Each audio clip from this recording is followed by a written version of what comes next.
How's it going? What's going on, freakazoids?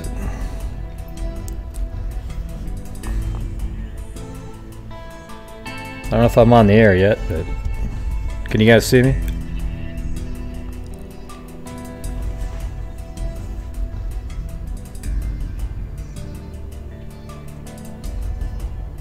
Okay. Yeah. Hey, by the way, you guys should go listen to the new Crawl Space, the podcast. They have one on Brandon Lawson, I think was his name. They were interviewing his brother, you know, the 911 call that we played 1,000 times on our show one time. Yeah, so check out Crawl Space.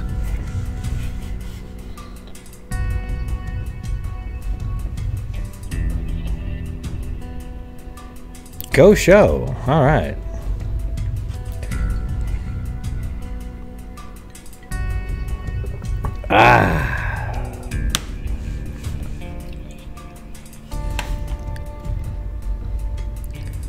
Yeah. It is kind of weird. His brother... I mean, it's still weird even after you hear what his brother was talking about. Right? What do you think Crawl Space is, Stephanie? If I'm saying go listen to it, what do you think it is? Just take a guess. All right, I'm going to go over to... That's not vodka. It's a little bit of a scotch.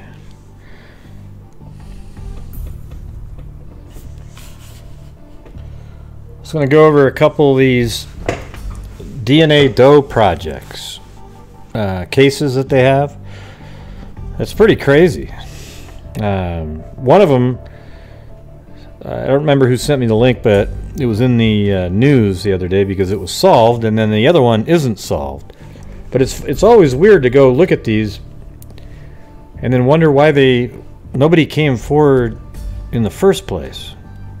Both of these are murders, by the way. So all they do is identify who somebody is, and then law enforcement goes and does the investigation after that. All right. So here's one that was solved last week.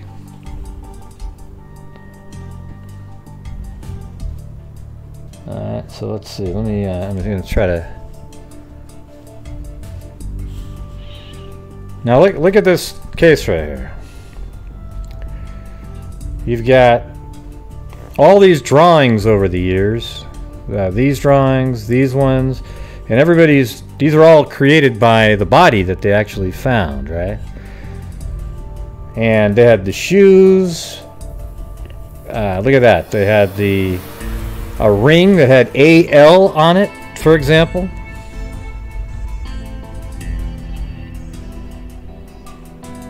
And all this stuff. I mean, it literally had the entire outfit she was wearing. Oh, hold on, let me turn it down. Yeah, so this is back in 1971. That's how old this case was, and they just... Oh, you can't see it. Okay, shit. Well, shoot, I was hoping to get my... Hey, Gray, here's $2. I can't see it. I do that, you know, pretty often, so... I wish it'd be cool if there was like a little buzzer you guys could hit that goes, eh! Can't see it. Can't see it.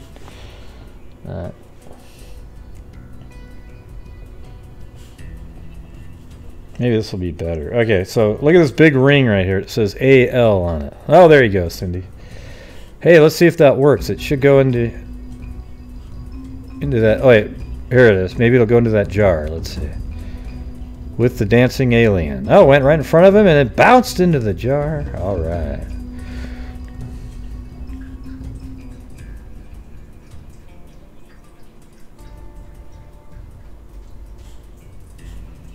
Here, let me put that on the... forget it. All right. So look at it. You can see it says AL right there. Like almost just scratched on that ring. And then here's some of the the different drawings that they've made over the years. And they actually found a knife at the scene with blood on it, but the blood was from like a deer. It had nothing to do with the case. I mean, isn't that weird? Like you find a body and then there's a knife next to it, and it's got blood on it, and you think it's going to be related, but it absolutely wasn't related at all. Well, Gray, you can't really say that. Maybe the guy he hunted deer after he killed. Okay, Jesus. All right. So here are all the different drawings, like I was saying. And some different rings, 2 different rings she had. And this is the final drawing that somebody did. I think they must have noticed that there was some shorter hair in there and then put bangs on her. Okay. So let me go back and I actually have some original clippings that I went and found. So here's like one of the original articles. This is from August 20th, 1971. Grants Pass, Oregon. Josephine County Sheriff's deputies and State Crime Laboratory investigators today were working on formulations of composite description of the decomposed body of a young woman found Thursday morning near Cave Junction by campers. Sheriff Bill Brandt said the body is of a young woman in her late teens or early 20s. Although little remains other than bones and weather-worn clothing, crime lab technicians have been able to put together a tentative description. So just think about it. This is like in the paper in 1971. The woman was probably between 5'8" and 5'10". Clothing sizes indicate a slender build. She had long auburn hair and crooked teeth. Deputies found brown shoes with gold buckles and medium heels. The woman had been clad in blue slim jeans, size 13 to 14, and a lightweight sweatshirt. A checkered pink and beige coat also was found at the scene. She was wearing a pearl-type ring with the letters AL etched on the face of the setting. I mean, see, wouldn't you think that just having that on there, AL, and then plastering her face all over the place, somebody and the clothing would have came forward? Both Brandt and District Attorney Robert Burroughs agree that foul play is a logical possibility. And by the way, that AL, one of the last people to be working on this, named her, you just called her Annie, right? So it's AL and then called her Annie. I think that as a matter of routine, the possibility of foul play is something we have to check out, Brandt said. The condition of the body indicates the girl had been dead for at least 3 months. The body was found in a makeshift dumping area about a half-mile southwest of the bridge where Rough and Ready Creek crosses US 199. Huh. Let's see if we can find that. Rough and Ready Creek. Let me see if I can find that. Rough and Ready Creek, Grants. I'll put that in there. There's probably only one in the United States. I mean, I can't imagine. All right, so there's Rough and Ready Creek.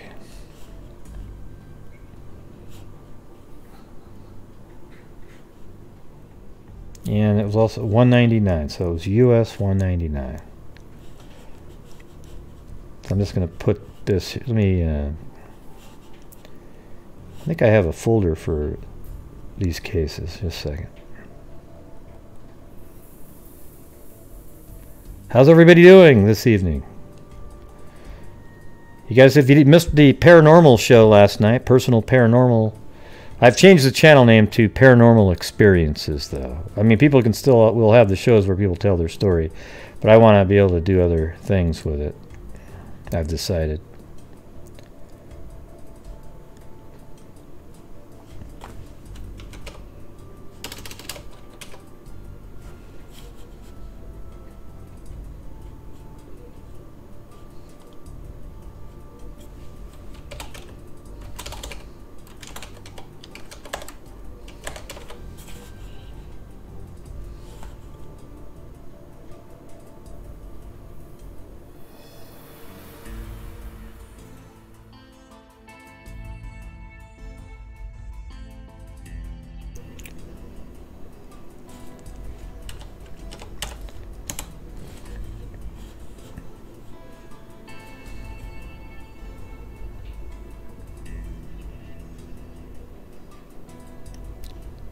I thought I saw you there, Lanky Jan.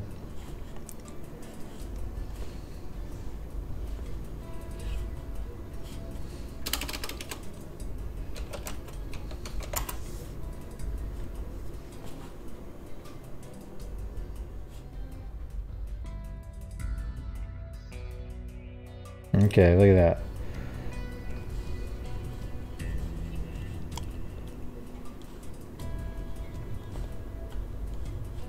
So it looks like about right here, right in this area.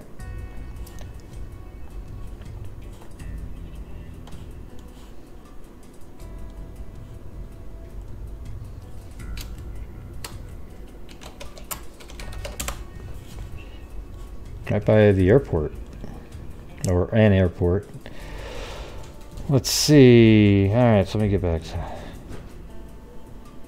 a half-mile southwest of the bridge where Rough and Ready Creek crosses US 190. Okay, cool. It's even better. Southwest. So let's say a half-mile southwest.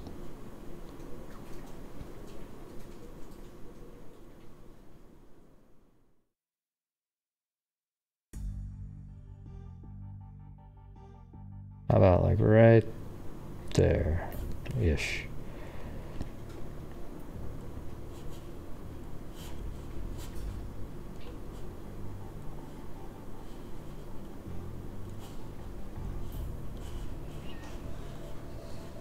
Something like that. A makeshift dumping area. What if they still have a dumping area?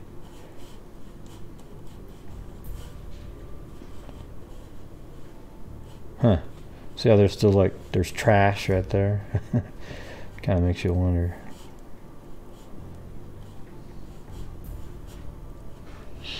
Yeah, so anyways, she was found about approximately in that area right there, right? And then, let's see. And then here's one more article I found that was August 21st, a day later, 1971. The State Crime Laboratory sought, without success Friday, to identify the body of a young girl found Thursday near this Josephine County town. The badly decomposed body was found by tourists near a dump about 200 feet off of US 199.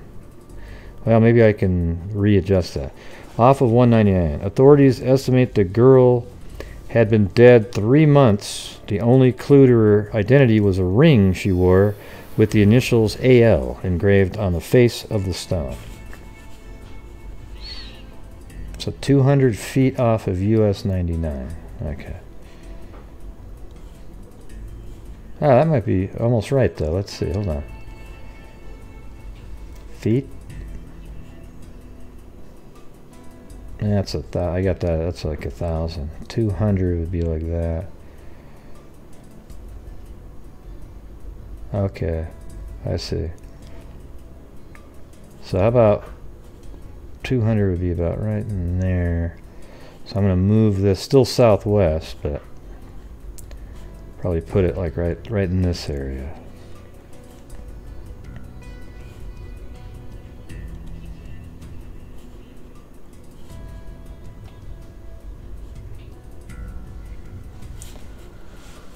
All right.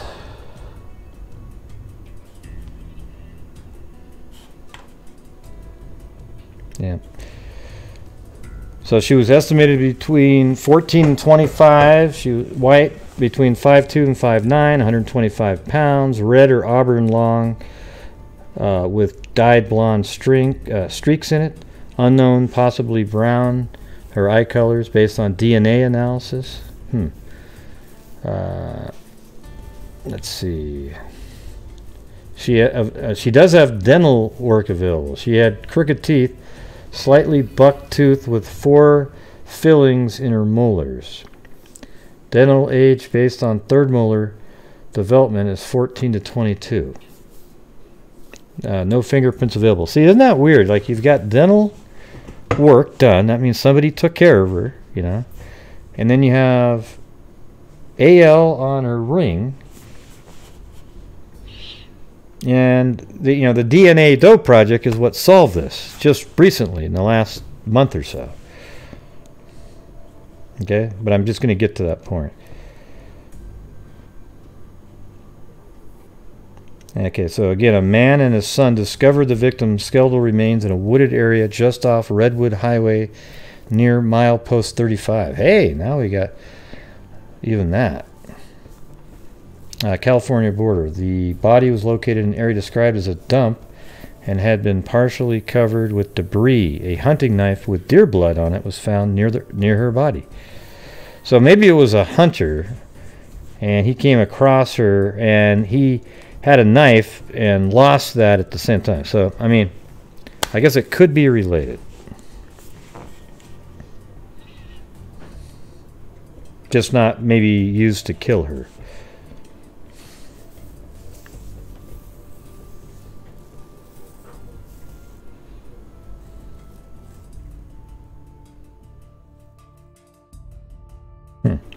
I'm going to go back to the... so they said near mile marker 35, right? I just want to see how close this is. Let's see.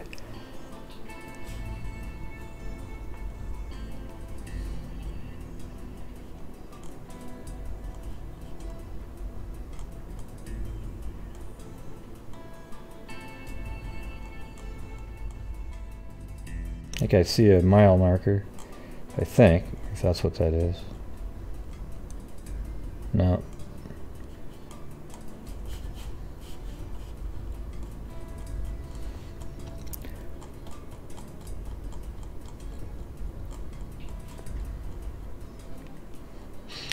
Yeah, there's actually the backstories in there now. I just want to sort of go back in time. It's always interesting to go. I think it's fascinating to go back in time, read some of the early clips, and just realize that, my God, she went unidentified for almost 50 years.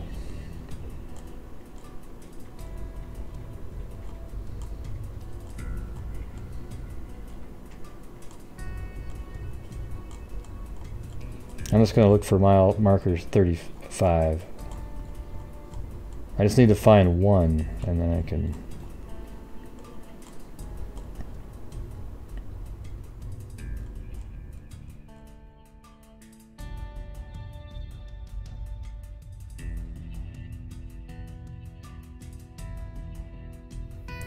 Do do do do.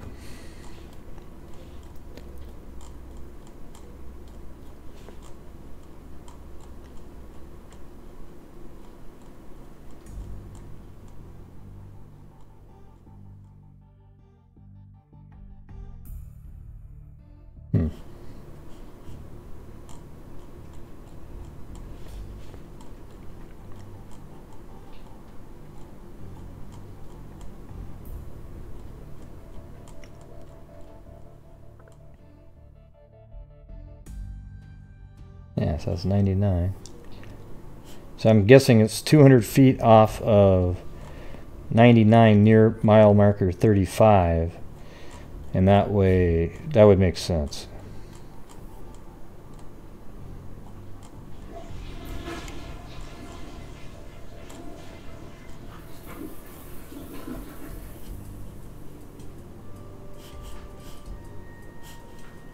I feel like I've gone way farther than they were saying, though.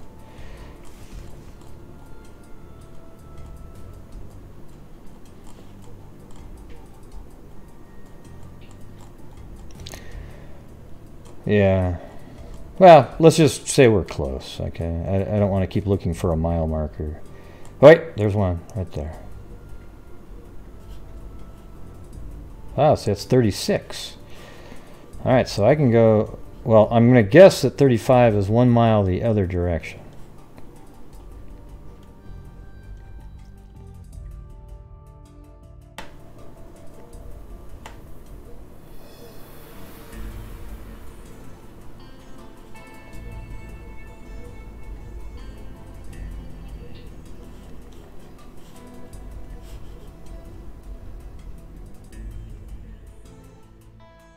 I wonder how close my pin is that I've already got.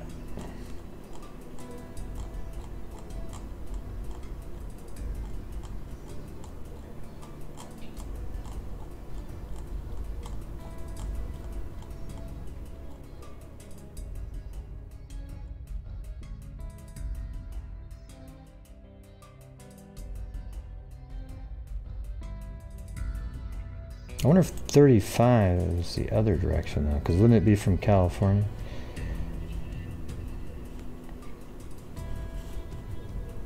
Oh no, that was from the article.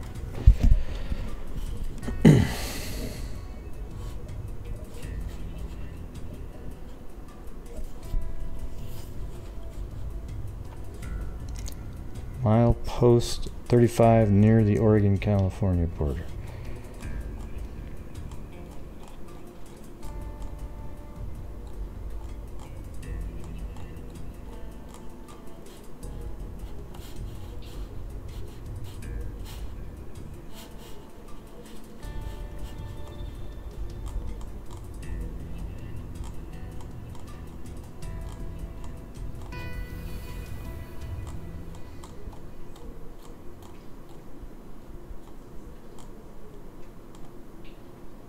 Yeah, see, that's that bridge.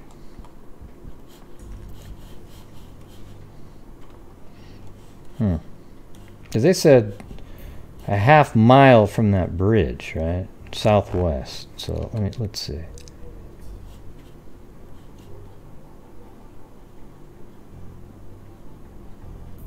Yeah, I just think that that's got to be right. So, anyhow, I'm going to go back to this one, and it says California border. The body was located in an area described as a dump and has been partially covered with debris. A hunting knife with deer blood on it was found near the body. She is known to investigators as Annie Doe. Isn't that crazy? She's known as Annie Doe.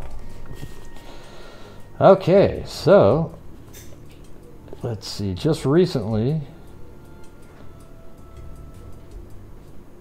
and here's some articles that just came out, all right, like about 2-3 weeks ago. So listen to this. Human remains found in woods nearly 50 years ago, ID'd as missing Washington girl. Grants Pass, Oregon. Skeletal remains found nearly half a century ago in the woods outside Grants Pass, Oregon, have finally been identified as the Aberdeen girl who disappeared or ran away from home a few months earlier, officials said Thursday. And her name is Anne Marie Lehman, A.L., right? So isn't that crazy that the lady called her Annie? I mean, she was like right on the money. That's amazing. Crazy, right? And this is what she really looks like. So look how, it doesn't look exactly like her, but it's pretty amazing that somebody actually probably went back through it and realized that there was some short hair and did the bangs. All they had was a skeleton, right? And when I was talking to Colleen Fitzpatrick, she thinks that when you have a skull and you have these artist recreations, you have a much closer look than you get with Parabon. Now, I think if you combined Parabon and the sculpture, you'd have something that literally looked almost exactly like the person. And I'm talking about the phenotyping. So there she is right there. I've got a full shot of her right there. But the story of how that match was finally made all these years later shows how modern forensic technology and determined investigators can shed light on the coldest of cold cases. And it has inspired officials to keep digging to see if they can determine how Anne Lehman died. The story begins on August 18, 1971, when a traveling father and his son stopped along the Redwood Highway in Josephine County to spend the night, Daniel said. The next morning, they stepped into the nearby woods and discovered the scattered skeletal remains of a young female. At the time, Josephine County Sheriff's investigators did all they could to identify who the remains belonged to, the cause and manner of death, and how the remains came to be there. When all leads were exhausted, the case was deemed inactive, and the remains were placed in storage and listed simply as Jane Doe, Josephine County, 71940. I mean, how cool is that? In August 2004, cold case detectives renewed activity in the case as advancements in forensic science now allowed investigators to put a face on Jane Doe. Forensic artist Joyce Nagy completed a clay facial reconstruction of Jane Doe. She nicknamed her work Jane Annie Doe. Isn't that crazy? So she's the one who said Annie. As she felt the likeness she created displayed features inspiring the name Annie. Investigators distributed the image nationwide, resulting in numerous leads that kept the case active for several more years, Daniel said. Then in late 2016, forensic isotope analysis of Jane Annie Doe's hair, teeth, and bones indicated she was most likely from the northeast portion of the U.S. and migrated to the Pacific Northwest. So isn't that crazy? They did isotope testing, and I watched something on that on another video, and it was talking about how, you know, if you eat food from different areas and you live there long enough, you know, you're living there, the chemical compounds of the food change, you know, create these isotopes or whatever. And they can tell what part of the country you lived in. You know, or I guess it sort of suggests like where you live first, and then eventually ended up where you were. I don't know exactly that part, but it was interesting listening to the explanation. It kind of made sense at the time, but I'm not able to articulate it because that's not, you know, my world. Okay. This new information, along with a new forensic drawing of what Jane Annie Doe may have looked like, was also published nationwide. Again, several leads were generated, but DNA failed to make a match. In February 2017, the National Center for Missing and Exploited Children funded and sponsored a case study of the investigation into Jane Annie Doe's death through the DNA Doe Project. See, there you go. In November 2018, retired Sergeant Ken Selig received news that DNA from Jane Annie Doe was submitted to the DNA Doe Project by Dr. Nikki Vance of the Oregon State Medical Examiner's Office, who had assumed custody of her remains in 2013. So that's a little bit like the medical examiner Wendy that we're talking to. Like, she has the remains of that person that's unidentified up on the mountain because they kind of closed the case on it. They couldn't figure out who he was, and she has the bones. After weeks of careful analysis and painstaking research, Jane Annie Doe's family was traced through DNA to relatives in England, New Zealand, and Canada. Then last month, Sergeant Selig was notified that a potential match was found with a sister living in Washington State. She provided a DNA sample and confirmed match was made. Cold case investigators learned that Annie Lehman, who actually was affectionately nicknamed Annie by her family, was born and raised in southwestern Washington State, primarily in Aberdeen. Man, that's just amazing. Daniel says Annie Lehman's case illustrates how far the field of forensic science has come. Annie's DNA was heavily degraded, making it difficult to obtain the data needed for finding matches. In addition, the initial DNA matches came from people outside the U.S. who are only distantly related. Those unique challenges make Annie Lehman case groundbreaking. You know what's amazing is I asked when I was talking to Colleen, she said that they try not to ever contact anybody until they're right at the final stage where, you know, like in this case, obviously somebody needed to verify that the DNA was a match.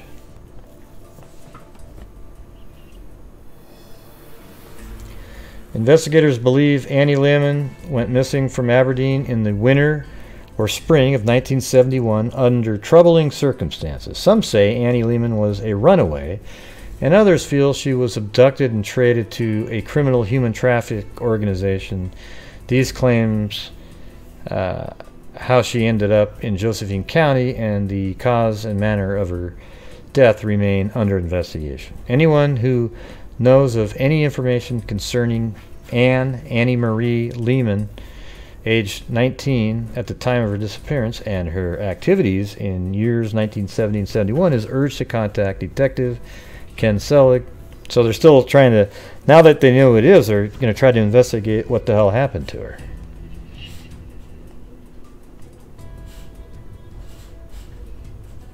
Yeah, in a second. Yeah, this is a similar article on that.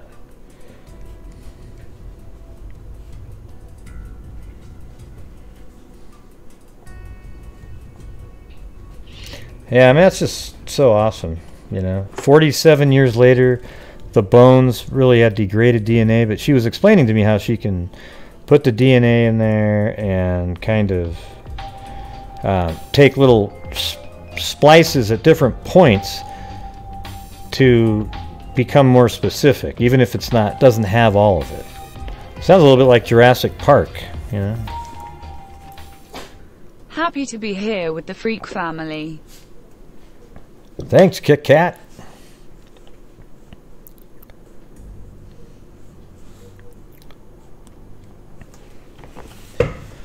All right, so that one is solved. At least the identification. Now they gotta. I guarantee it. She was murdered. Okay, she's not going to be just walking around and be thrown into, you know, bury herself under a dump. Okay. It's interesting though. She has that same look that Bundy liked. You know, the brown hair and the. You know, you wonder. And Bundy hung out in the area where I live, so who knows, right?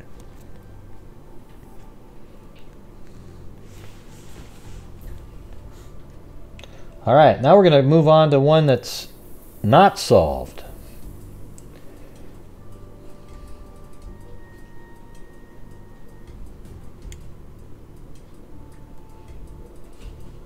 Okay, this one is, let me, I'm going to use the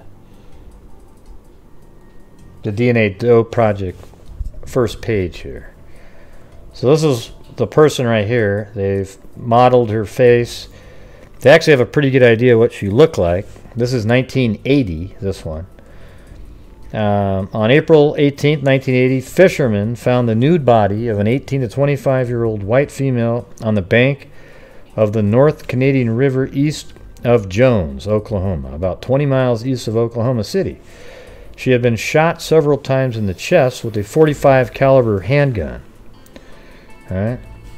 Now here's the thing is, I actually have, again, I found these initial clippings in the paper. And I don't know why, but to me it's just so interesting to go see what the wording was and what they were saying back then. Let me, all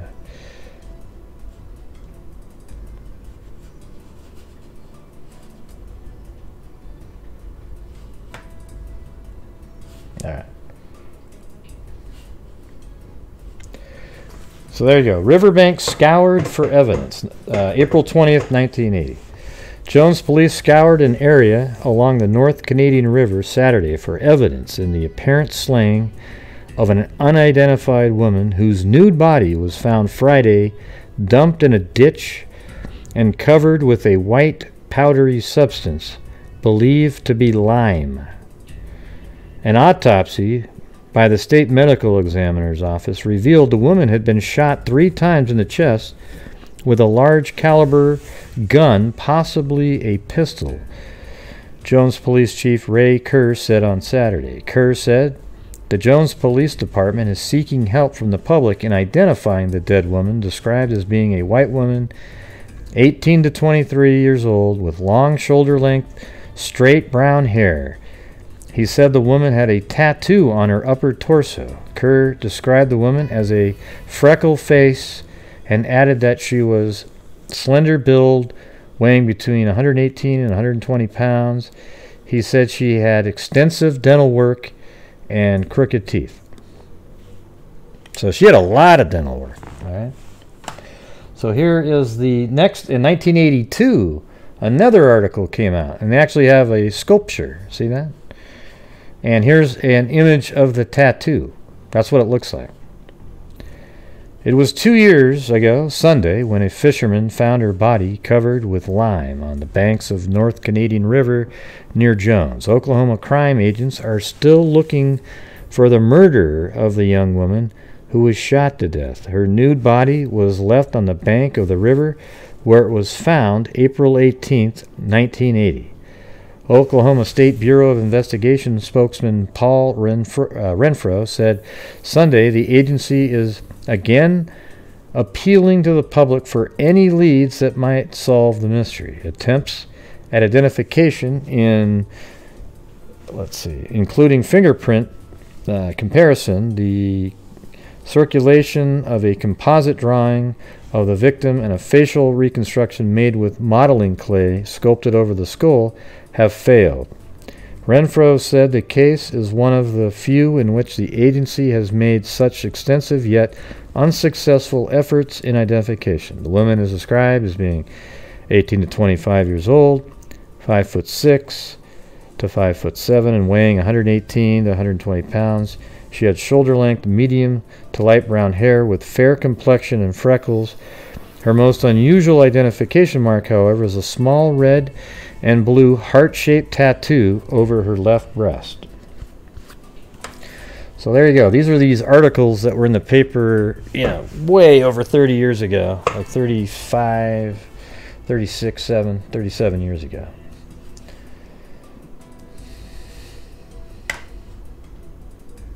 Now here's something that was weird. What do you guys think of this? So you've heard just the basic details there, right? Well, while looking that up, I came across this case, right? Because you have to type in keywords and everything. Now look at this. This is May 13th, 1980. All right. So what? Let me go back. Hers was second.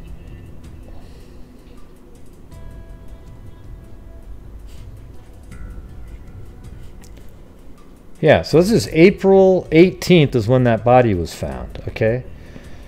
Now look at, that's such a similar date, right? It's very close. Now, let me read this one to you and tell me what you think. It's in Oklahoma as well.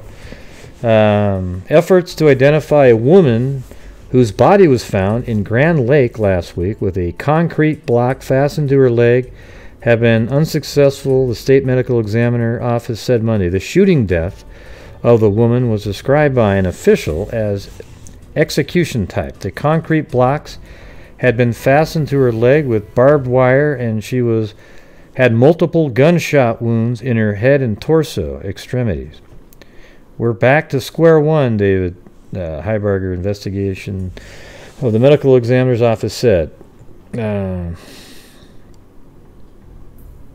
I don't know. You kind of makes you wonder if they're related because it's, a similar age. They even have a similar look. Listen to this.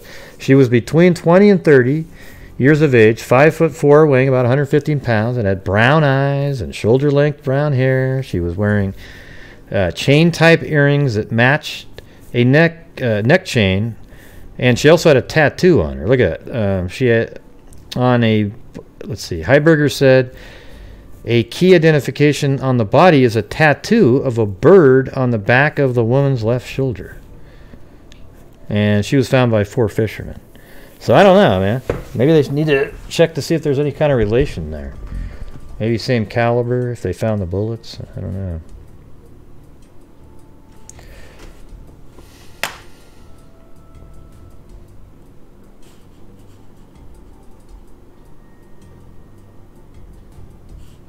Oh yeah, so this is all over the place. Like NamUs has this in it, right? 1980. Now here is the actual tattoo. So you can see right there, her skin was in pretty good condition. Because here's what's crazy: is they put the lime that the person used on her body.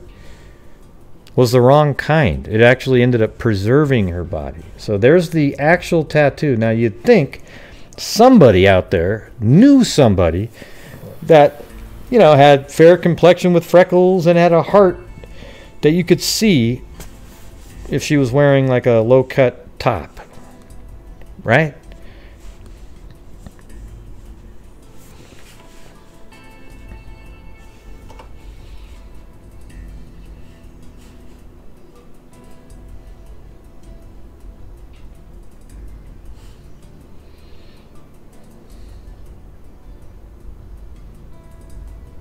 Yeah, this is just in wiki here. It's like a unidentifiedwiki.com. See, these are all the different images that people made of her over the years. Like, see this one? It's strange, though, because it said she had straight hair. So I don't know why they a couple of these last ones have the frizzy, curly hair like that.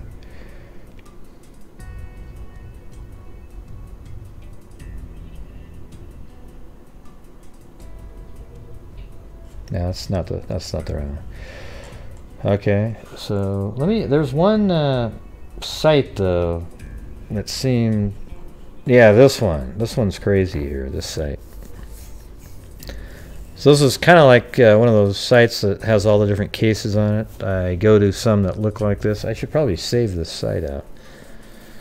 But Lime Lady, and they just have tons and tons of pages on it.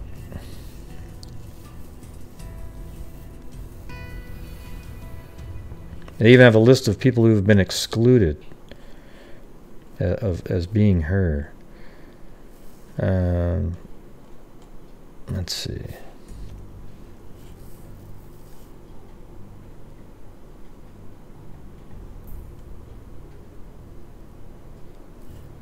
The Doe Network International Center for Identification of Missing Case File. So that's what this is. But it looked like they had a literal crime scene photo of her. Like right there, right? I think that is a crime scene photo. I can't be sure, but that doesn't look like a sculpting there. It looks like you know, her, see her neck right there. And I think in this case she was found nude, but they believe that she was dressed when she was killed because there was part of a coin that was found in her body that was forced in there by the gunshot.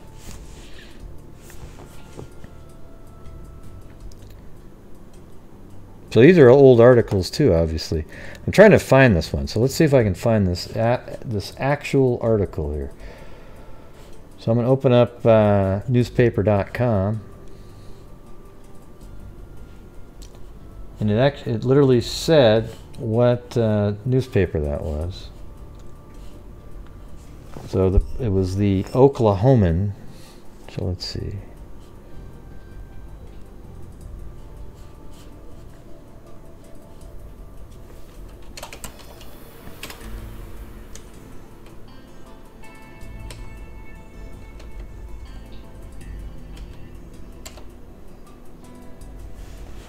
The Oklahoman. There we go. And this was October 31st, 1982. Let's see if they've got that far back. Okay. Here we go. 1982. And then October 31st. So Halloween. And they said it was in section, or page number 265. Jesus. Well, there's 289 pages, so let me just type in 265. Look at that, man, that's crazy. There you go, boom. There it is, newspaper.com.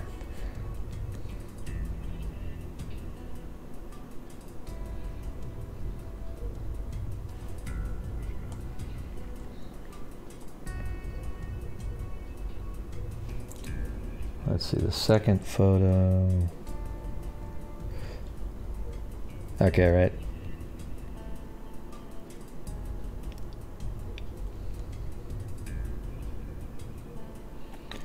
So this is the artist, I guess, that makes these. Harvey Pratt, idea seems simple. He has taken a technique used regularly in the photographic business, retouching picture, and applied it to law enforcement. So where's the part on her? The second photograph. I can see it.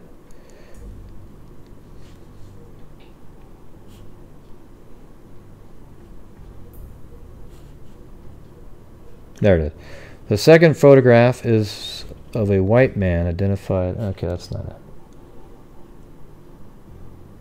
Oh, it's just above that. There we go.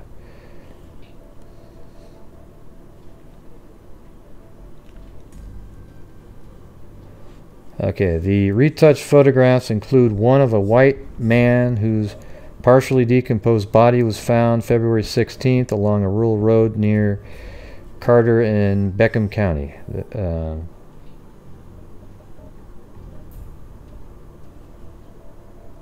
Is it right there?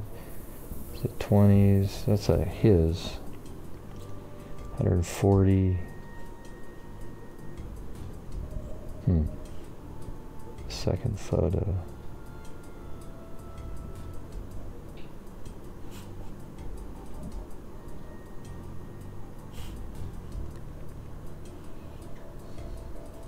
Well, I think this one here looks like one of the ones that they included with her.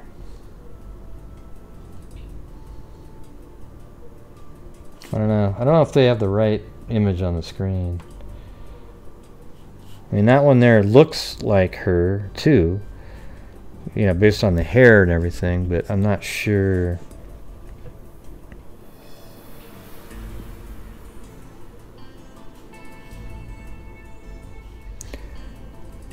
Taken from composite sketches.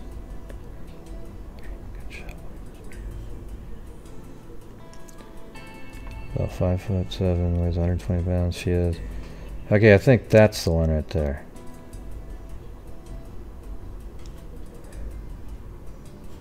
Alright. There it is. A third retouched photograph is a white woman whose nude body was found April 18, 1980 on the east bank of the Canadian River near Jones. She was shot 3 times with a .45 caliber revolver. The victim is 19 to 21 years old, is about 5'7", and weighs about 120 pounds. She has light reddish brown hair and a fair complexion. He has a red and blue heart-shaped tattoo above her left breast. Although Pratt plans to use retouched photos whenever he can, he also will keep drawing a composites. They still will be necessary. See, I'm kind of wondering if, like this right here, that doesn't look like a drawing, right? I wonder if that's the image he used to maybe create that. Because that looks like, why would you draw the side of somebody's face? That doesn't make any sense. I don't know. Alright, I'm going to put this back over here. So this case is active, but here's the thing, is it's on DNA Doe Project, and they're submitted to DNA. So what will be interesting is pretty soon, if it all goes right, they might be able to identify her.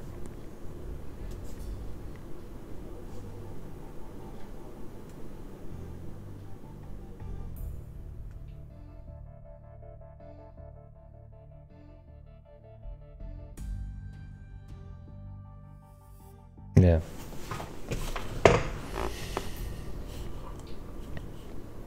Oh, cool. That's one of the ones I found right there.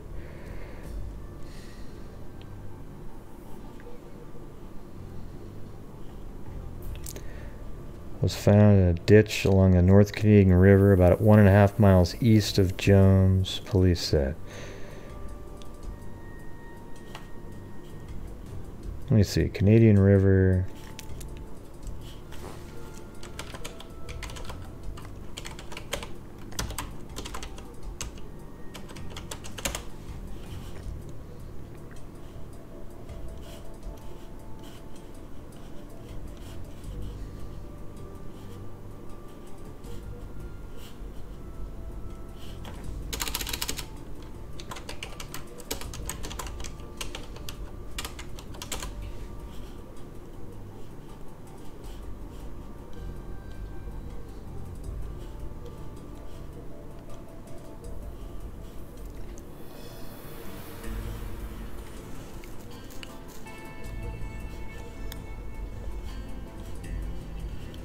So that's the Oklahoma, that's the Canadian River right there.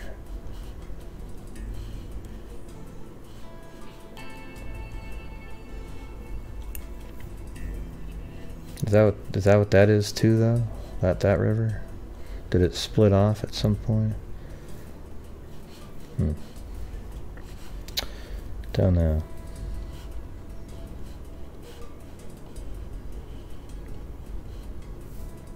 I wonder what case that was. Yeah.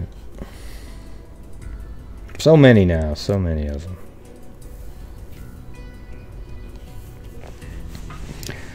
Found in a ditch along the North Canadian River, 1.5 miles east of Jones, police said. Okay, let me go east of Jones.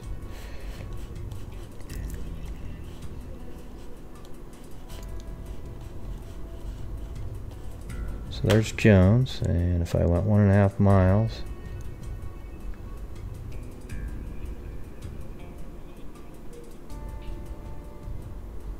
so maybe that's it. Maybe that's the Jones River right there. Does it kind of curl back around to the left?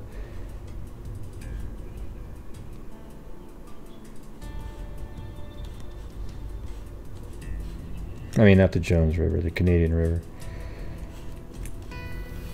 Yeah, so maybe like in this area somewhere. Who knows? Bodies everywhere, people. Bodies are everywhere.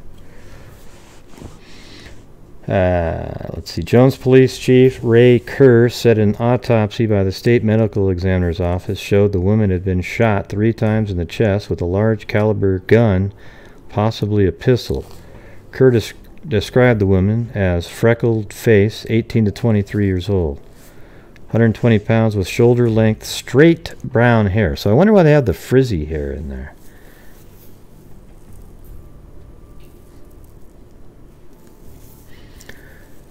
Let's see. Pictures of the victim's reconstructed face were released to the news media Wednesday, and pictures will be distributed to lawmen throughout the region. Let's see. Lanky Jan.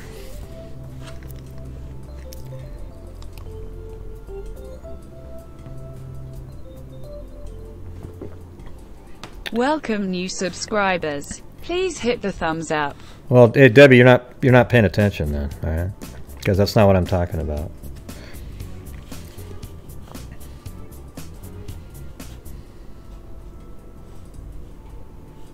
Everybody wants to be like, oh yeah, oh, I got him, man, I got him. Now, the main picture that they use for her to describe her is definitely, watch, I'll show it to you, watch. www, DNA Doe Project. All right.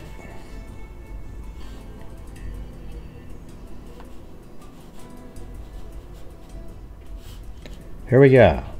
This right here is the image they use for the Lime Lady, okay? That's what they call her because she was found in Lime. Right there, that's the picture. See that? That's what we're talking about. And if you look at the image of the person that's on their side, that looks like somebody with curly hair. That's what I'm referring to. I don't care what the first person looks like. All right? But the funny thing is they keep saying in the articles that she had straight hair. Now, you know, if she has straight hair, why are you putting out pictures with the frizzy hair? You know, I do think her face probably looks really similar to that. Usually people with fair skin and freckles have green or blue eyes like that. She had the tattoo. You'd think somebody would have recognized that.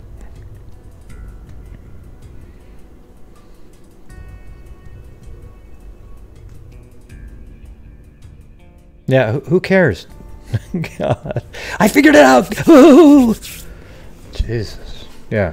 What we're trying to say is, you know, the one lying on the ground there, we don't know who that is. That's sideways. Okay, they didn't say that they described the drawing pictures. Okay, that's not a drawing. There's no way in hell that's a drawing. Oh, let's try the side of somebody's face. Yeah. Wow. That's not helpful. drawing the side of somebody's face, right?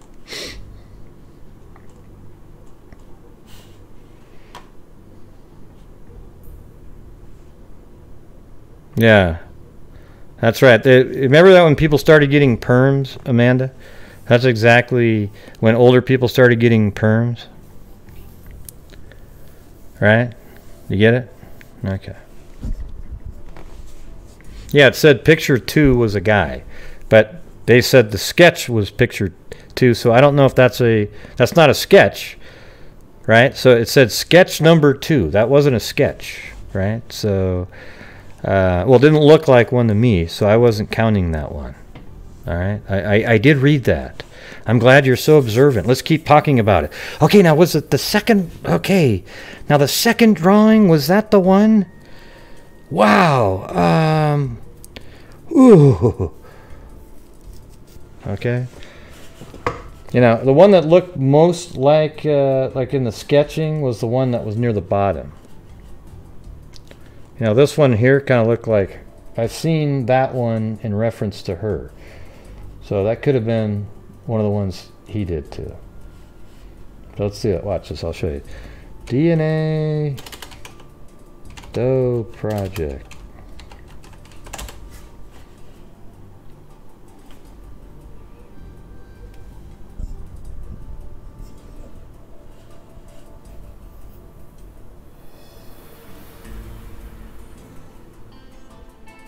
Yeah, this one here doesn't look like her at all, though. That's a bad one.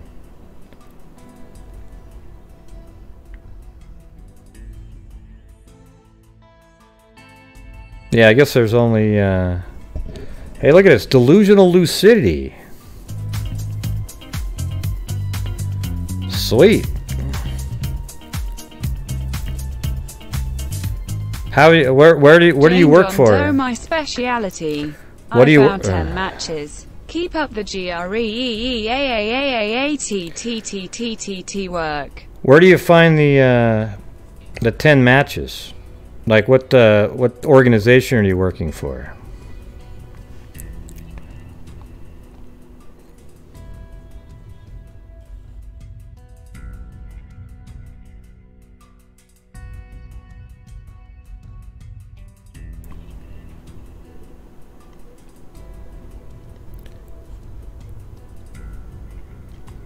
Why did you block Marissa's? Why was Marissa put on 300 right there? She didn't say anything. Was that an accident?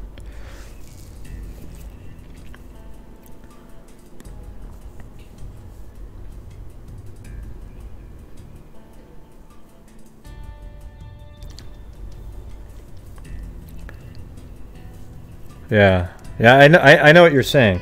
These two people here are the same. These two people are the same, and these two people are the same. I get it. Okay, I thought when he was doing the sketch, but it's so irrelevant is what I'm trying to say. Like, it really, to get stuck on something like that and want to make sure everybody knows, oh my God, look at it, look at it. You know, I'm just kind of randomly going through some of this stuff, all right? So these two people are the same, these two people are the same, and these two people are the same. Right? Okay. Yeah, her message said, thanks for paying to get me to hit the thumbs up. Forgot this time. What was wrong with that?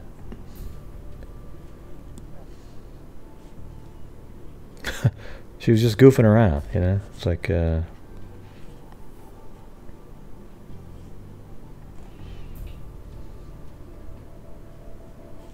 I think you misread it. But that's okay. Everybody misreads things all the time. I do, all the time, so.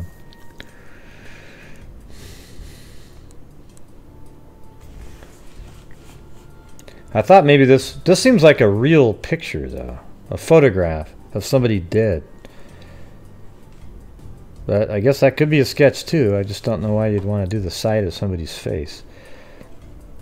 This one... It's interesting, though. The ones on the right all look a lot clearer than the ones on the left. I guess they're retouched up. Like, that's right. That's right. So this guy over here takes sketches and then touches them up. And, you know, if we could see the real images, they have be nice and colorful.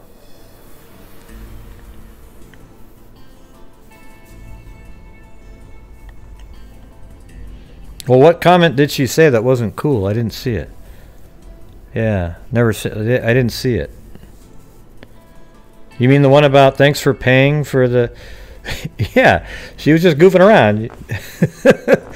You know, you gave her, you know, like you sent money in to say, I don't know what it was for, but yeah, but you know, something like that's pretty minor, anyways.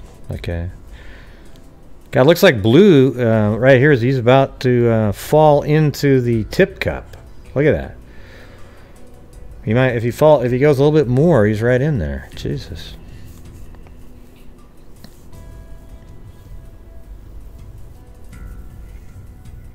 Yeah. I guess it could be.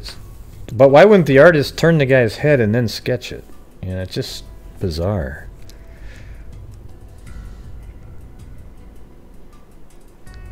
Yeah, I know what you took from it, but I don't think she meant it negatively like that.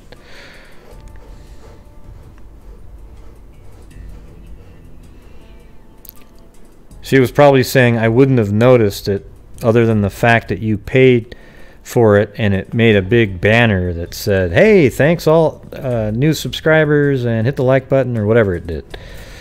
So she was able to see it.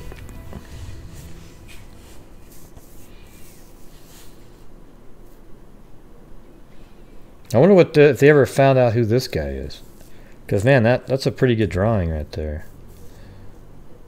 I'm not sure why you'd put an expression on a face like that, though. Like, that looks like a shocked look. That's okay. No problem, Stan. Hey, Lanky Jen, I've made about 1,000 mistakes in here. You know, blocking somebody. I thought they said something, but I missed their other comment above. Blah, blah, blah, blah, blah. Doesn't matter. You know. Yeah, see, she didn't even care. Don't worry about it. I guarantee it, she meant no harm.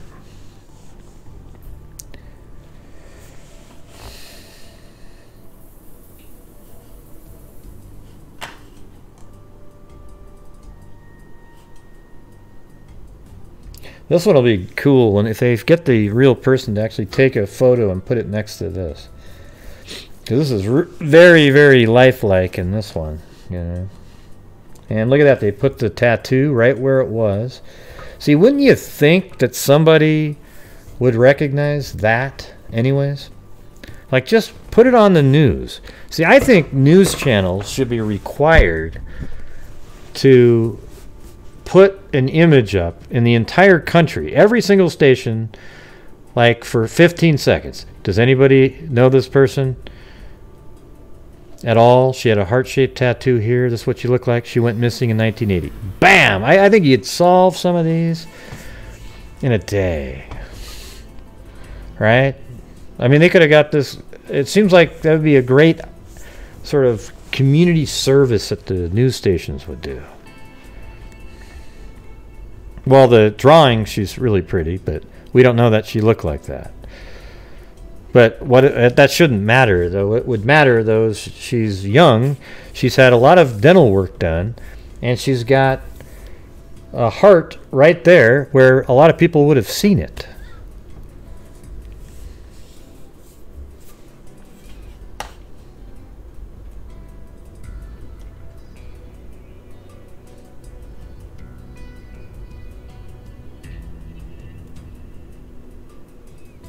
Oh. Let's see. Right, but I mean, how are you finding the getting the DNA and finding matches? Like, how would you have the ability to get the DNA to put it in there?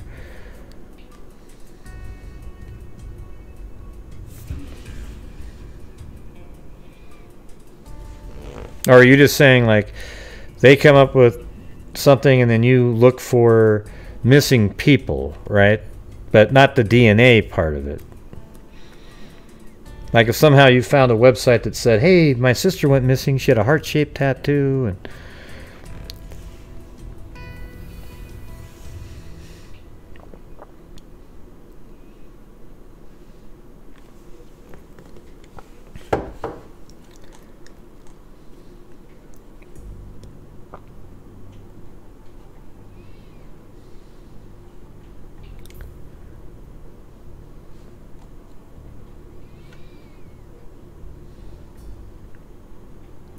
Okay, here's that sentence I was going to get you guys to see. It says right here.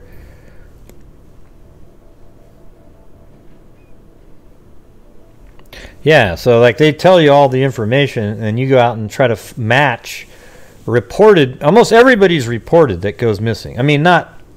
I would say almost everybody, but there's thousands that weren't. But the ones that were, and you might be able to find a match somewhere by looking through records, and well, that's pretty sweet. 10 of them, huh? Do you work with an organization so that when you find the match, they're able to make contact and that kind of thing?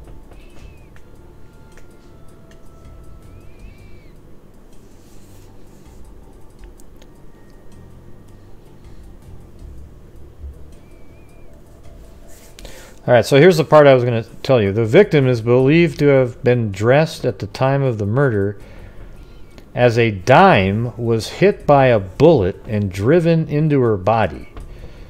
Evidence indicates that whoever shot her was walking or running towards her when the shots were fired. It does not appear that she was sexually assaulted. God, that's crazy. But but here's the thing. Then the person took off all of her clothes and then put lime on her. You know, because then if there was clothes, maybe the lime wouldn't have worked, but he used the wrong kind of lime, so it didn't work anyways. And in fact, it actually preserved her body.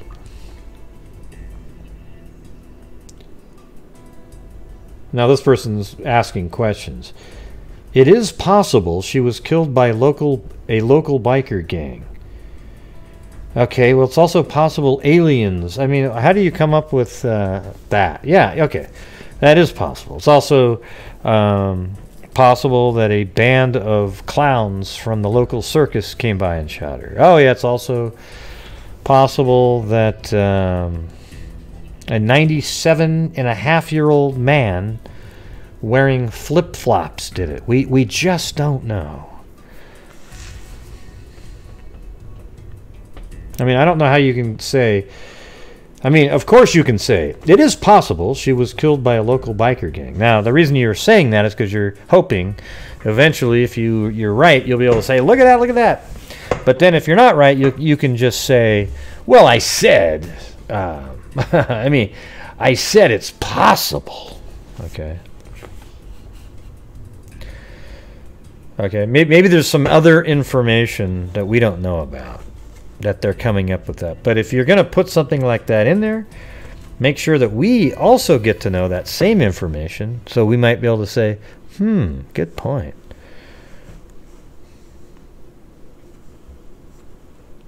Yeah, you're probably right. And it's not even a biker. I mean, I don't know. Maybe it is. Let's see what it means. Is there any kind of... I mean, that just seems like a one-off tattoo, you know. Heart tattoos. I wonder if there's, like, of missing people. I wonder if that would show up. These are just tattoos.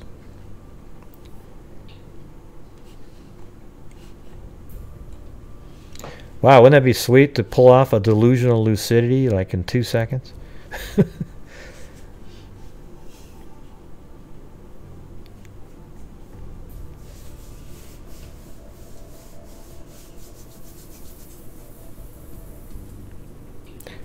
Yeah. I just think most people are reported missing, but obviously there's some that aren't.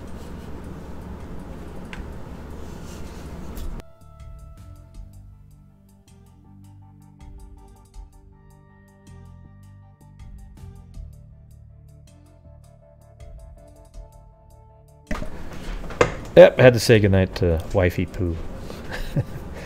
Alright,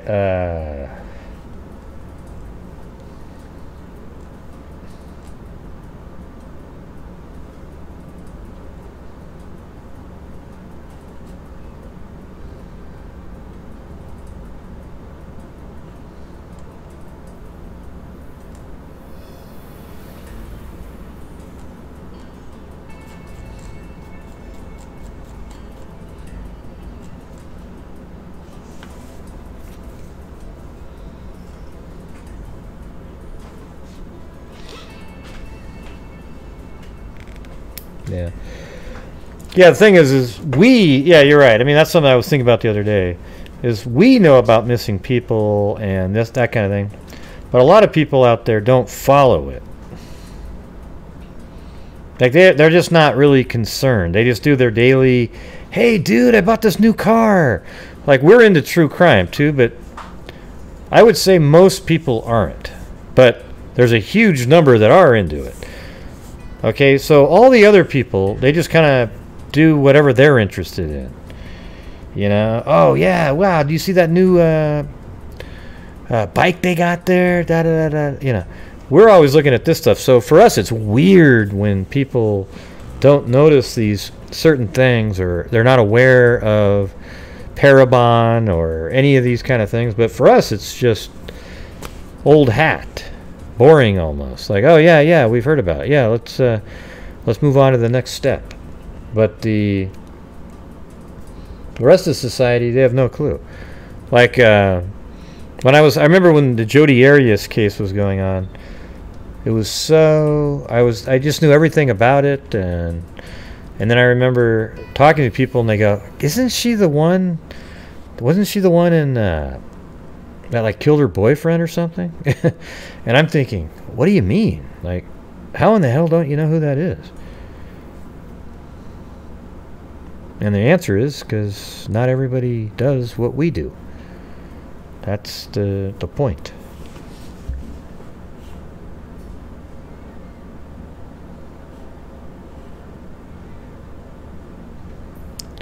Whatever that is, it's boring. What's boring?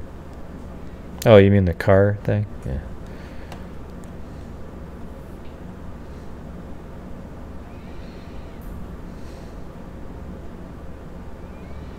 Yeah.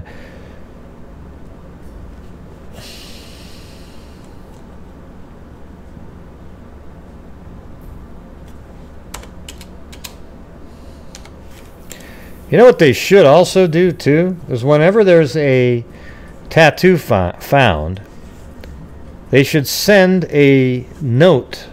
Like, every single tattoo parlor in the entire United States that's a legitimate one, you like fax something over and say, do you know this tattoo? Okay?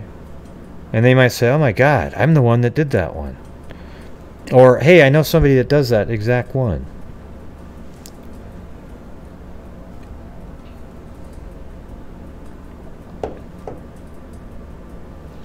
Yeah, why are you telling me that, Andrea?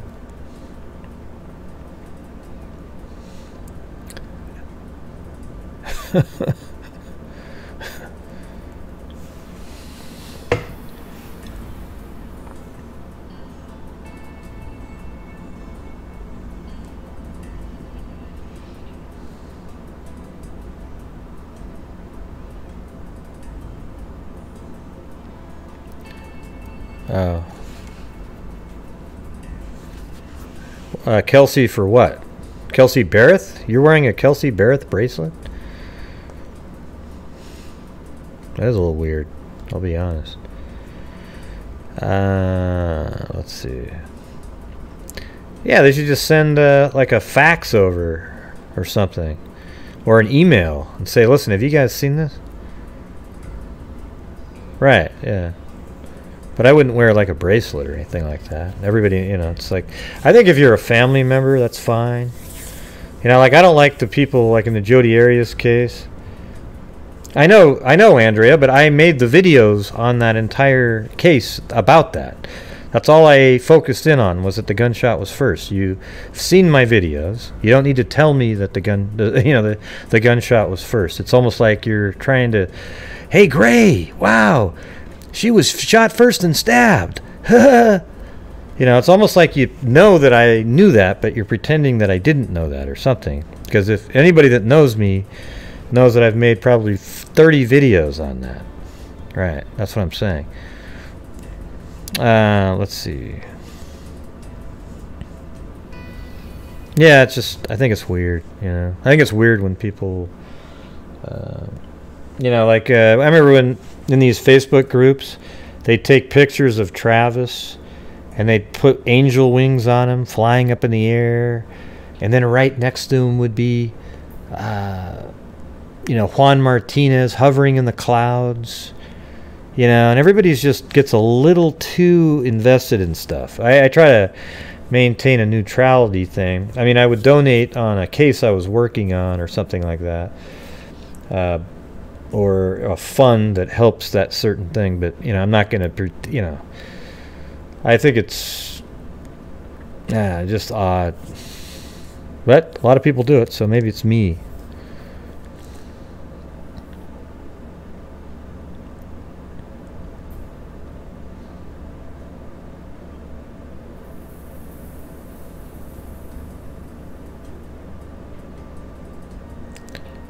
For him and his sister.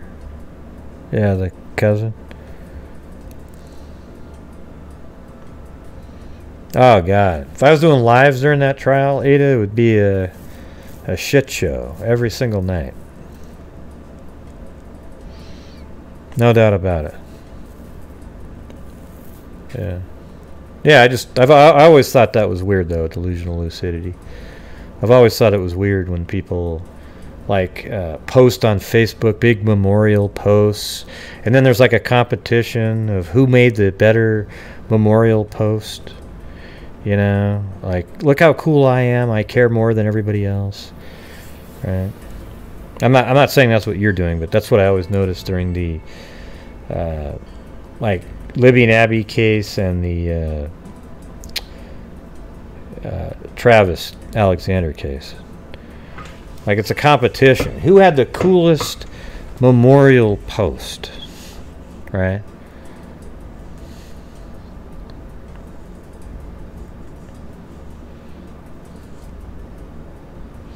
Yeah, I guarantee it. Like, very few people know about the Kelsey Barrett case other than the true crime community. Even though it was on the news, nobody cared. It didn't hit them the same way as, like, for example, that I can't remember her name all of a sudden, but the jogger, the girl that was jogging and abducted.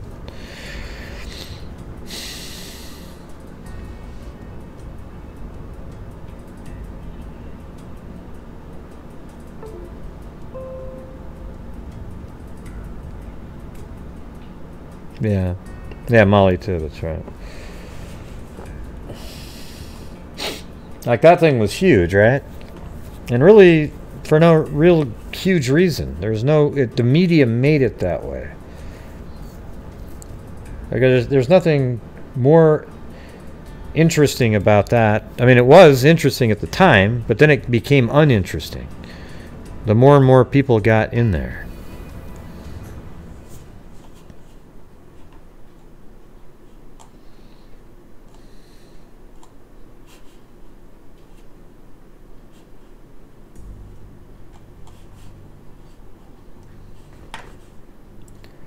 Well, there's a heart. Somebody made that for her. Somebody should have been able to figure out who made that.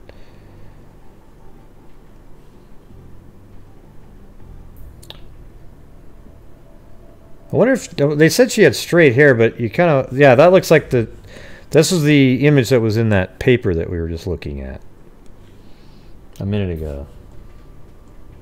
That's the one that was in the bottom. It just wasn't colored like that one.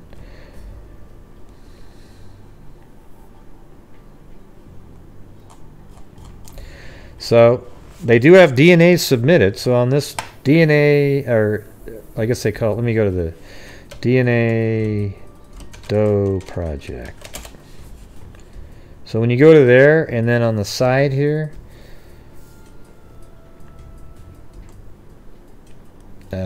if you, let's see, what is it? Cases, pending cases. These are one in a case is considered pending if it's undergoing extraction, DNA sequence, or bioinformatics. So I think bioinformatics is the same as phenotyping. But look at that. That means DNA has been sent in, or, you know, at least they're in the process of trying to figure out who she is. So that'll be cool within a month or two if we, you know, hear something about that.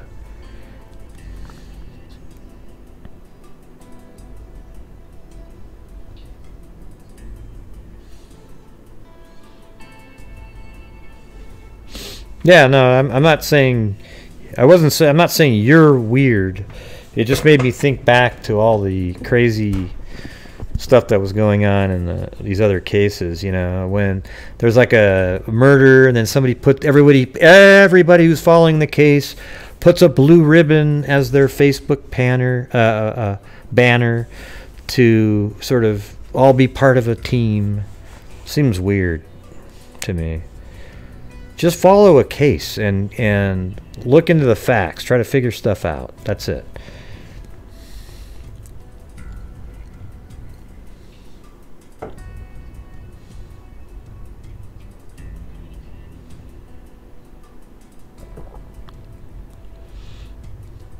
I know. Think about like in 10 years, they'll just probably be able to put anything into a machine. It'll spin around for a few minutes and say, oh, this is so-and-so.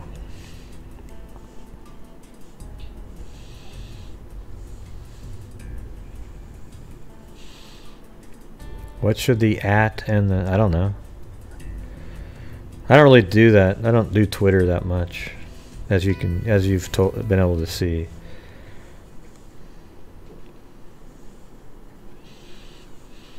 Yeah, it looks like maybe just type in at DNA Doe Project. And then hashtag, I don't know, unidentified person. Something like that, maybe? I don't know.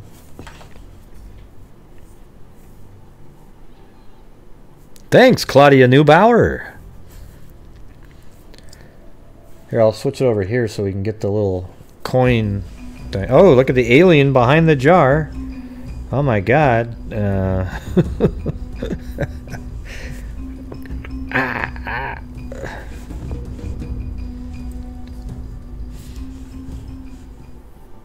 Another donation to contribution. Gray smiling face with smiling eyes. Starstruck smiling face with heart eyes. It's weird how it has that little trailing different voice when it reads that.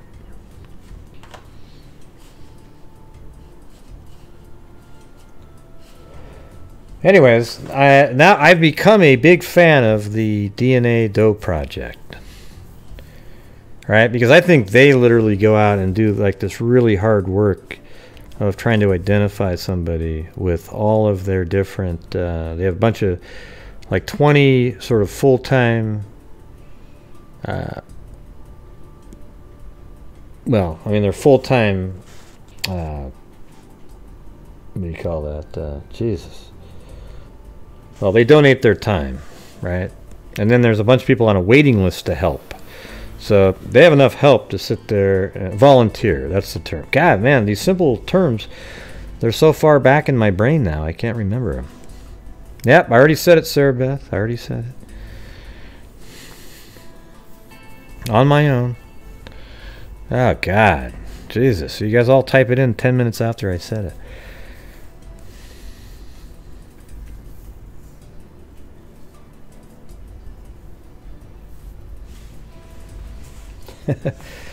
Yeah, he's probably like, why aren't you playing with us?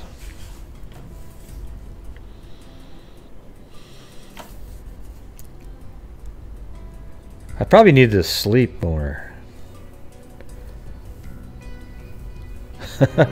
Oh, wow. Here, let me switch it over. I want to see what that looks like with the coins.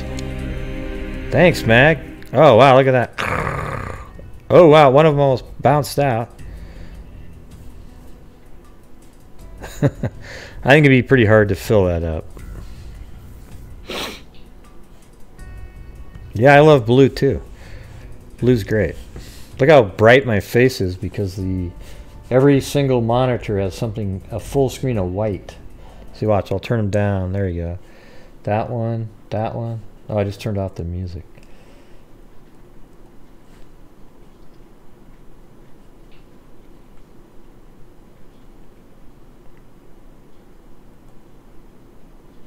What's this one?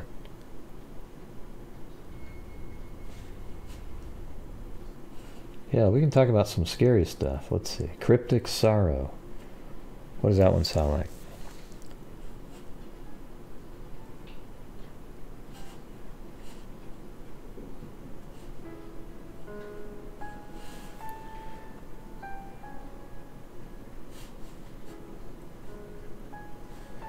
It was a dark night.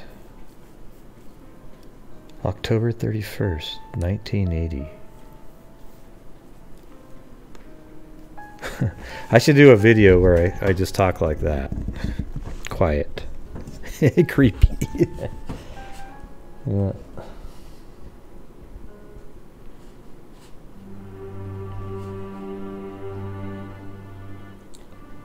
That's the April Tinsley music. Every time I play that one, I think of that. First thing comes out in my mind, April Tinsley. That's right. It was quiet. A little too quiet. One cold fall morning. October 31st, 1980. There were two women walking down the street, just having a casual conversation, when out of nowhere, a barbarian of epic Yeah, there you go. Yeah, this is the April Tinsley music right here. Now, I think I actually, Jules, she always sends me stuff. I mean, like, literally every day I get probably 15 emails from Julie Rule. Okay? I think she lives in Germany, and she just sends me tons of, I mean, I don't know what it is. She lives in Germany, but has more access to more of the articles than any of us. I don't know what happened. Yeah. The coroner's inquest.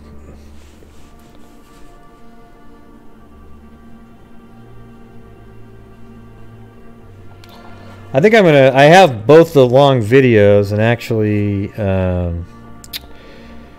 let's see, Marissa sent me the links to both of those. So I'm going to take out all the clips and play what they said about each person instead of just reading off of something. All right?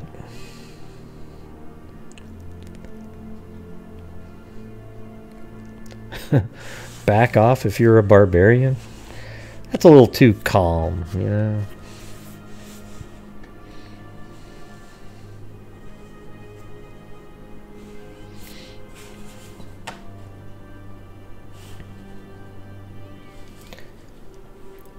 Yeah, so you guys remember this one from the other day, right? I think isn't this the one that we thought maybe she... You know, I don't know if this is the one... I remember covering it, though. Wasn't this the one that we thought maybe had meth or something like that? I can't remember. She had, like, meth sores. Maybe that was the other person. New tonight at 11, a mother from West Lafayette is tortured and murdered. And tonight, police say her alleged killer is now behind bars. But they're also still looking for another man who they believe is also tied to the case. Our Emily Longnecker talked with the victim's mom hours after she Nicole laid her daughter to Bowen. rest.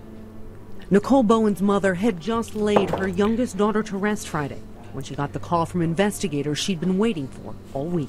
And he told me the news, and my sadness turned to joy. Investigators Oh no, this was the one. told Nicole's mother they believed they had her daughter's killer behind bars. The Newton County prosecutor told Eyewitness News he wants life without parole for 21-year-old Garrett Kurtz for torturing Nicole before she died. The mother of two's body was found last Saturday in a Newton County field. I am going to miss her tremendously. She didn't deserve what she got. She didn't. Nicole's mother, Cheryl Samuels, didn't want to go on camera because she's still overwhelmed after learning her daughter was murdered. It's a shock to find out that your child has died. But it's even more of a shock and heartbreak that she died at the hands of somebody. Investigators have also arrested 34-year-old Jasmine Parker and 26-year-old Ashley Garth in connection with Nicole's murder. Now they're looking for a fourth person, 27-year-old Christopher Mathis, and plan to charge him with assisting a criminal. The Newton County prosecutor released this Facebook post he believes was posted recently, showing Mathis and a woman he says could be helping Mathis elude police. Samuels hopes it's only a matter of time before everyone connected to her child's death is behind bars. Please do the right thing. Let the Newton County Sheriff's Department know her sons deserve justice. They're young, and they will never be able to talk to their mom again and hear her voice. And if for no other reason, do it for her boys. Nicole leaves behind 2 little boys, ages 2 and 8. Her little boy, Corbin, told me he never thought that this would happen to someone he loved like his mom. He said it hurt really bad, and he said he's praying that God sends his family some hope. Scott. Yeah, what a tragedy. So this is the Nicole Bowen. Let me see. I think I have that in here. Yeah, right there. But see, I don't remember this one now. Like, how long ago was this? Isn't this the one that we just discussed the other day? It's from Kentland, Indiana. Huh.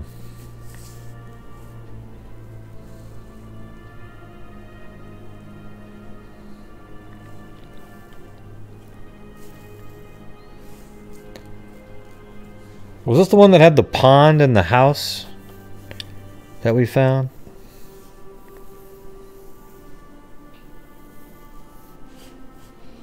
Ah, jeez. Not far from Delphi, everybody. I bet there's a connection. No, I'm not saying that. Oh, okay. You know, I always think it's funny, too, when people say, oh my God, I live 50 miles from there. Well, yeah, that's a long ways, man. That's, wow, millions of people living there. Oh, great. Come on, Nelly. That was some good stuff.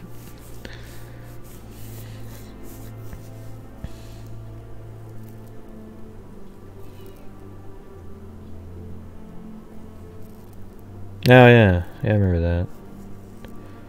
Okay, yeah, I remember that. I just don't remember all the other details.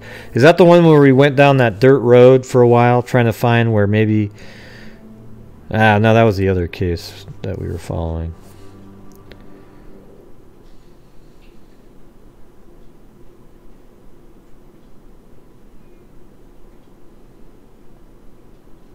Well, it's not that close to Delphi. Okay.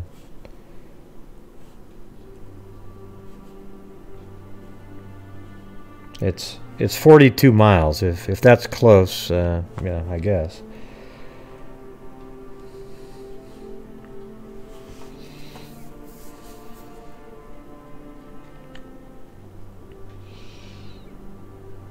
I think he's a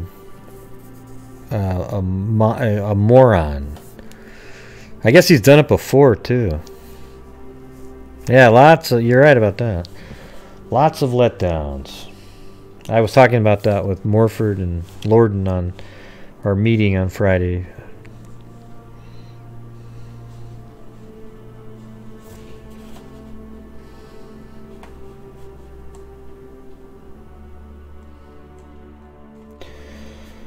Alright, well there's that one, and then...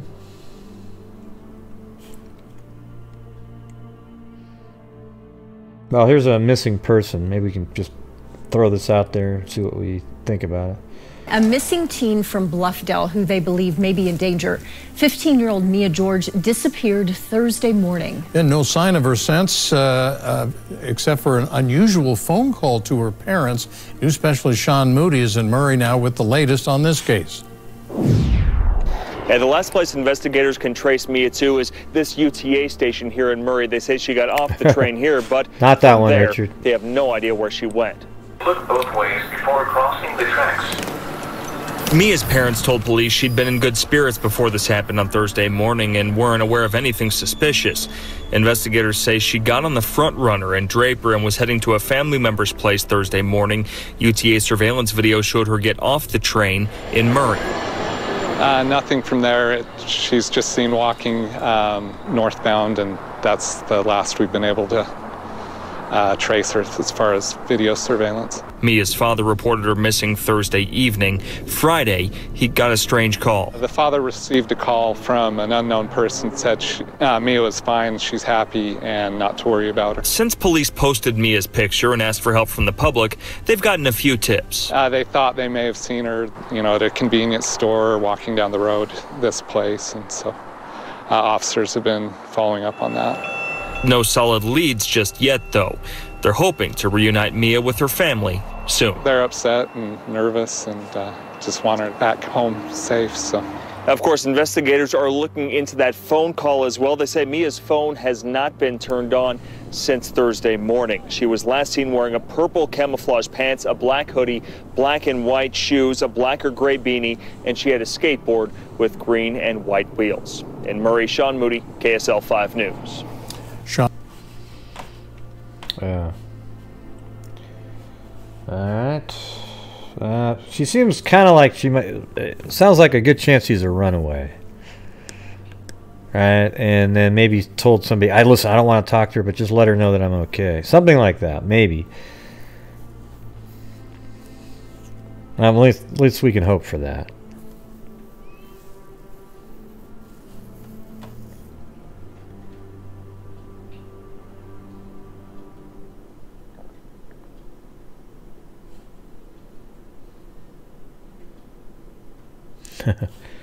Weird. What are the odds, Marcia? Oh, look, this is kind of an interesting one here. All right.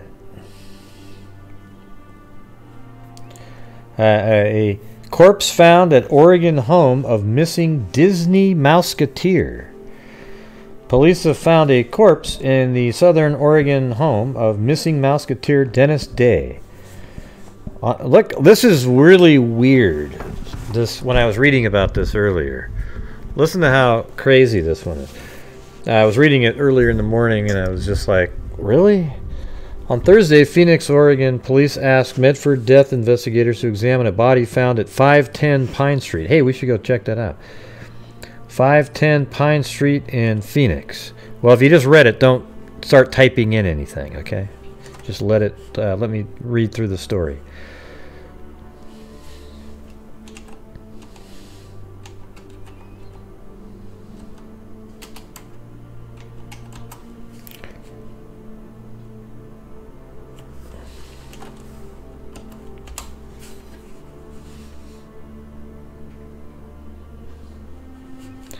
Oh, there it is, right there. I guess a Mouseketeer lived right in this house.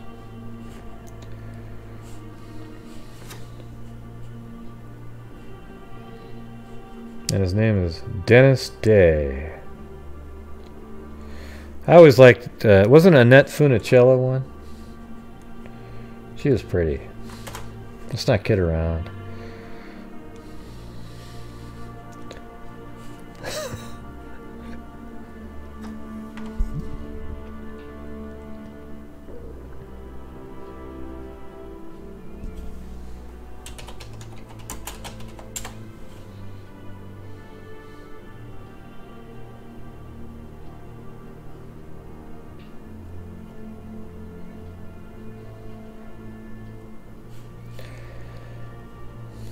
Alright, so on Thursday, Phoenix, Oregon, police asked Medford death investigators to examine a body found at 510 Pine Street, a home belonging to Dennis Day, one of the original members of TV's The Mickey Mouse Club.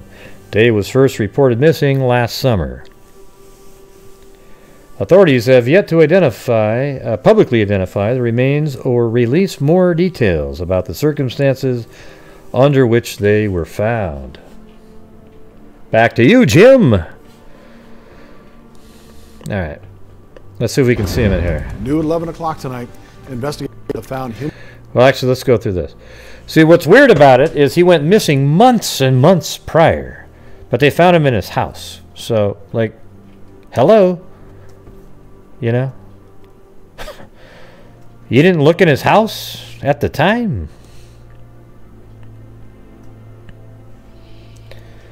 Okay, so it was updated today at 6:49 p.m. On Thursday, April 4th, 2019, the Medford Assault Medford Assault and Death Investigation Unit was contacted by the Phoenix Police Department after human remains were discovered at 510 Pine Street in Phoenix, Oregon. Oregon State Police investigators were assigned to lead the death investigation and are being assisted by the Jackson County District Attorney's Office, Jackson County Sheriff's Office, Medford Police Department, and the Oregon State Police Forensic Lab. At this time, the human remains have not been identified and the investigation is ongoing. Okay. So they haven't identified him yet. It's good, you know. MADIU consists of investigators from the Jackson County, whatever, who cares. After months of silence, there may finally be new developments in the case of a missing Phoenix man, perhaps best known for his time as one of the original Disney Mouseketeers, although to friends and family, 76-year-old Dennis Day is an all-around beloved character who has been gone for far too long without any clues as to his whereabouts. On Friday, a forensic team and troopers from Oregon State Police, OSP, were seen around a home at 510 North Pine Street in Phoenix, erecting a crime scene tent. What they may have found there remains unknown at this time, with OSP declining comment until a statement could be released. County records indicate that this address is still owned by Day and his husband, so he was gay, Ernie Caswell. Neighbors told Newswatch 12 that the area had been bustling with police activity for the past several days, although none could explain the renewed interest in the case. Dennis Day, listen to this part, was last seen in mid-July 2018, according to missing persons report that began circulating in the months following his disappearance. Day had left his home on July 15th after Caswell was hospitalized in Medford. Caswell apparently suffered from some degree of dementia or age-related memory loss, reportedly telling Caswell that he was going to visit some friends. Day uncharacteristically left his dog with a temporary housemate. So it's almost like it's a little strange, right? Like maybe he was leaving to do something to himself. And then, after he left the dog with the temporary housemate, he has not been seen since. Okay, but how do we know that that's even true? That part there. Because that person said that? Sometime after Dennis' departure, the family... department, Jesus. Sometime after Dennis's departure, the family car also disappeared and was found on July 26th along the Oregon coast, being driven by a person unknown to Day's friends. Day's missing poster read. According to the poster, the driver of the 1996 Ford Escort wagon told police that Day had given them permission to use it. See, that sort of fits with the dog statement too, right? Like he gave a dog to somebody and said, hey, here's my car, I won't need it. Okay, so if you put those two together, you sort of think he was trying to end his own life, perhaps. But how come they're looking at his house then? If he gave the dog to an unknown roommate, how come they're looking around at that same house for, maybe they found his body? And whose body is that? Hell, maybe he's a freaking serial killer. And there was a body in his yard and he went and killed himself somewhere else, never to be associated with that. Who knows? We'll have to see what the hell happens in this one. But it's sure a pretty huge juxtaposition to have a Mickey Mouse Club guy with these big mouse ears in a weird situation like this. Caswell had hundreds of Day's friends and former colleagues have expressed their concern since Day's disappearance. with friends and family members, spreading the word through social media in an attempt to find some word about his location. Despite the campaign, which caught the attention of both local and national media outlets, nothing definitive ever emerged. His case has remained open with the Phoenix Police Missing Persons Department. And he was a Mouseketeer in 56 and 57.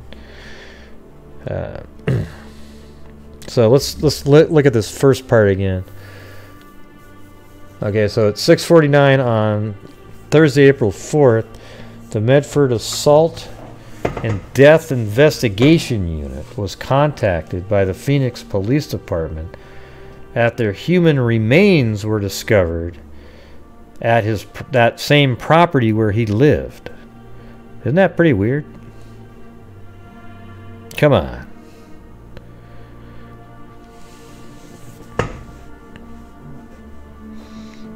Yeah, it is pretty strange. And it says, at this time, the human remains have not been identified. Wow. So what if they're not him? Man. And what if it's some... here's the what if I'll throw out there. So if it's not him, because it's weird that he gave the dog to a roommate, and then he's never been seen since. So what did he do? Go in the backyard, go under a bush, kill himself, nobody saw him, and then he... Or, like, wouldn't it be weird if it's some unknown person, or it's a missing person that's in that yard, but not him? And then you'd have to say, well, where did he go? Right? That's the conspiracy theory.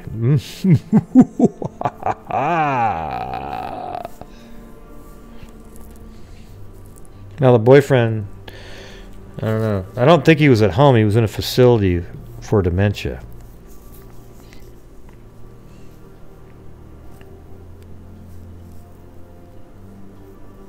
His car wasn't left somewhere.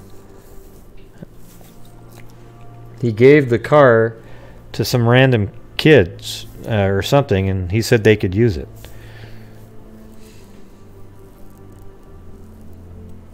So it almost seems like he was giving away things. Hey, take care of my dog. Hey, kids, you want to have this car? Go ahead and use it. Blah, blah, blah, blah, blah.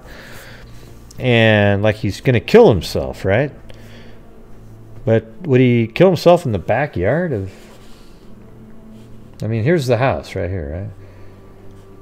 You know, it's weird. I don't know how you can get to the actual house.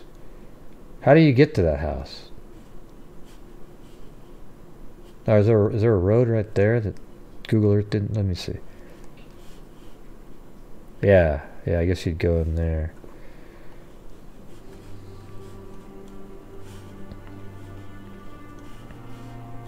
Okay. Yeah, so there's a little road right here that you would travel back. Well, shit, when is this taken?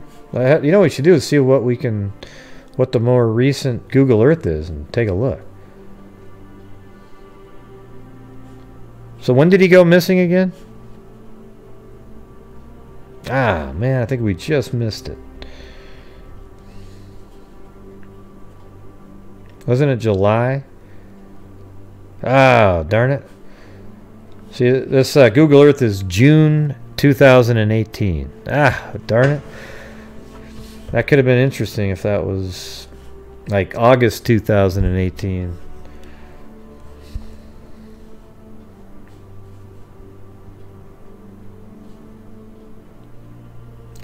Oh man, it's June 29th is the date of that image, and he went missing on July 15th. We missed it by 16 days. Bummer.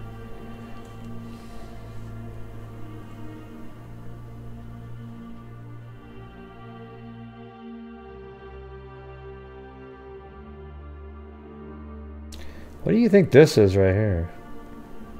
It looks like a pit got the lava rocks in it.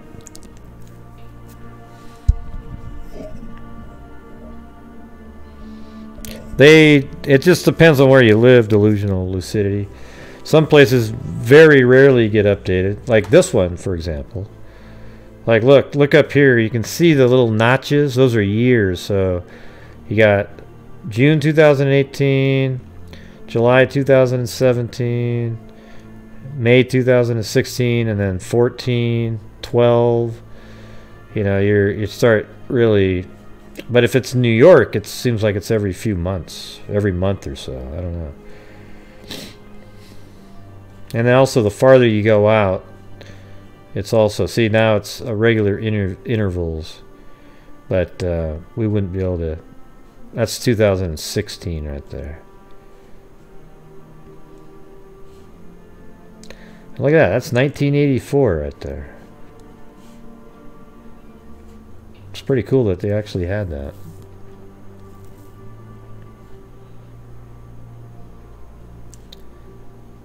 I wonder if you could see what, like, mount. I wonder. Let me check something out.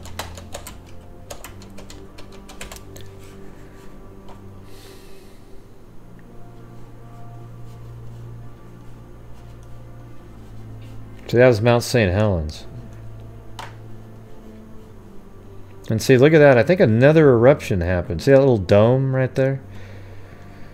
So that used to be a full-on mountain that went up high, and all of that was blasted off. That's not far from my house. You know, our whole, well, when I say far, it's like 80 miles, but the entire area, we were all covered with like a 1/4 inch of ash. It was crazy. What does VF mean? Yeah, so this goes all the way back to 1984. So here, you know what's weird about Google Earth is you can do like a time lapse, I think. So let's see. So there's a dome. Still there.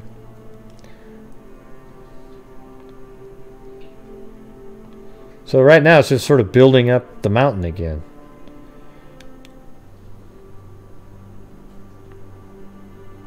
Oh, there we go. So that's 1994. Oh, that's crazy. Look at all that. That's all just ash covered right there. That's very clear. Look at that. Like you can actually get in there and... Would make a good flyby, wouldn't it?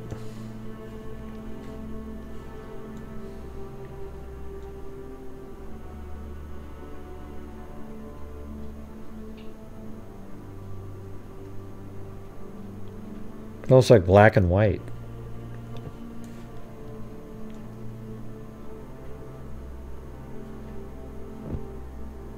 Oh, there we go.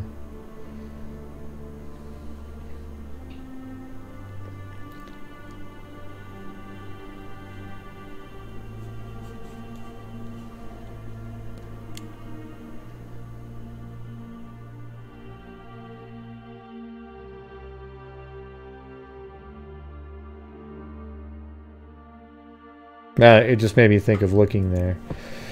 I was hoping that you'd do like 1980.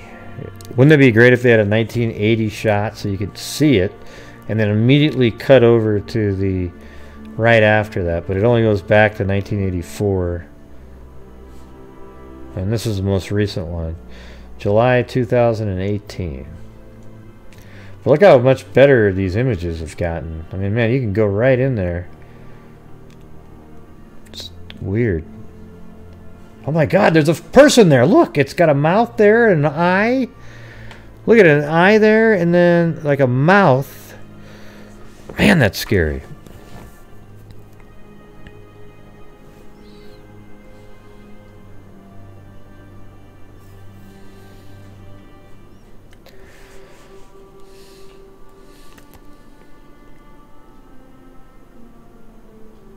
Alright, back to Dennis.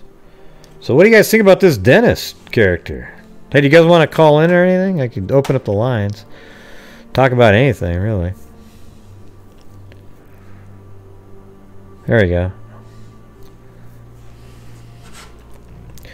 Wild card line, you're on the air.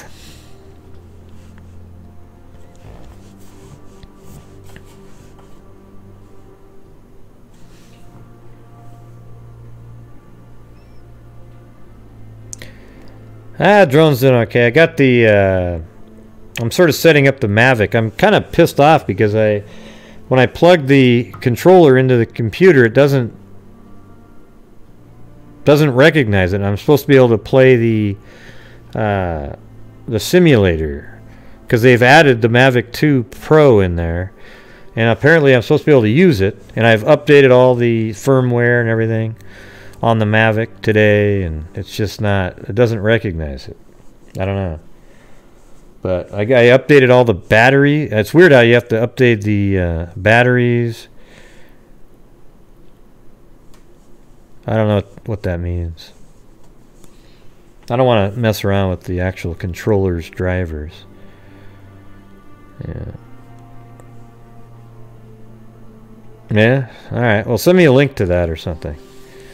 That'd be cool. But you have to update the batteries on the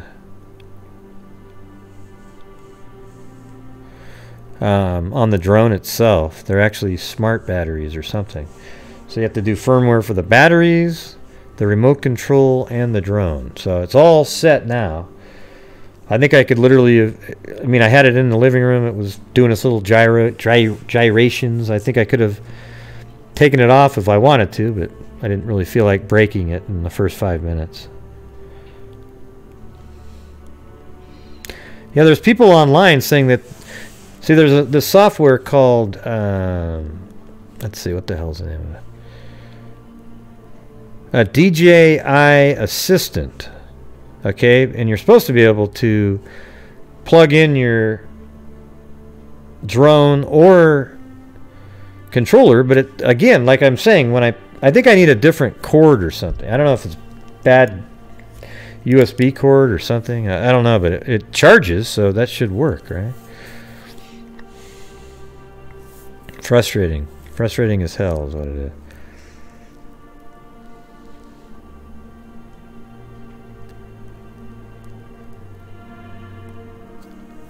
Yeah, why is that? Yeah, just send me a link.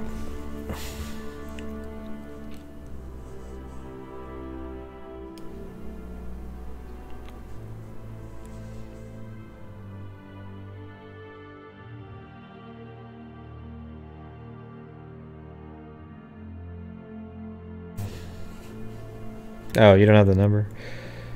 Somebody? Oh, there it is. I was just reading the comments.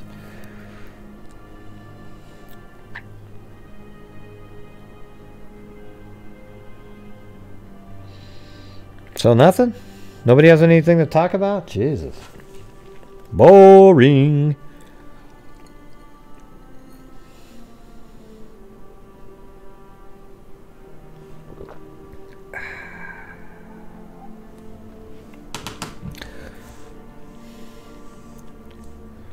You know, I got this one person on one of my heart videos. They said, you know what? You could have said all the same thing in less time. And I said, yeah, I don't care what you think, though. That's what's interesting, is I'm just going to make the videos the way I want to. Okay? And if you don't like them, you don't need to watch it. It's weird. But you telling me it isn't going to make me change anything, because I'm always just going to do it exactly the way I want to. Thank you. Oh yeah, and then one of the trolls that shows up on the somebody made a video the other day about me and said that I invented that audio that somebody sent me, and then they were trying to like look into me and stuff. And then they showed up on one of my videos, so I go, look, here's the file. This is what I got. I got this from, you know, let me see. I'll show you exactly what I sent the person.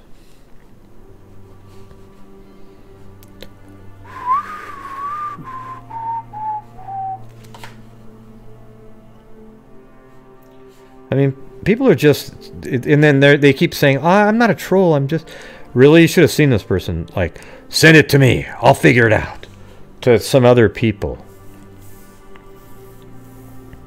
Thanks, Lisa.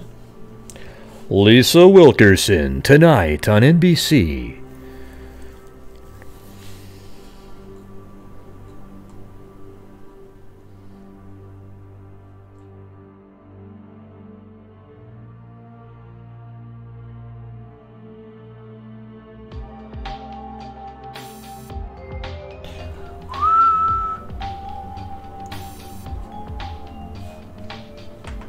That sounds weird combined with the other music. Enjoy watching Gray. Yeah. You do a great job. Well, thanks. Now look, see, here's the deal. When my T-Mobile app at my house, this was the number that showed up. Okay, look right here. See that? And then it tries to read the text. Hey, you wonder why you get trolled? Perhaps it's because you're such a... You know, then they blink that. For no reason. No, there's always a reason that I'm an asshole, okay? There's always a reason. Alright, so you've got that, right? And then I also... So I sent this to this person just to get them... But watch, they'll find a way to twist it around into something else. I guarantee it. So here's the actual MP3 file. It sounded like this.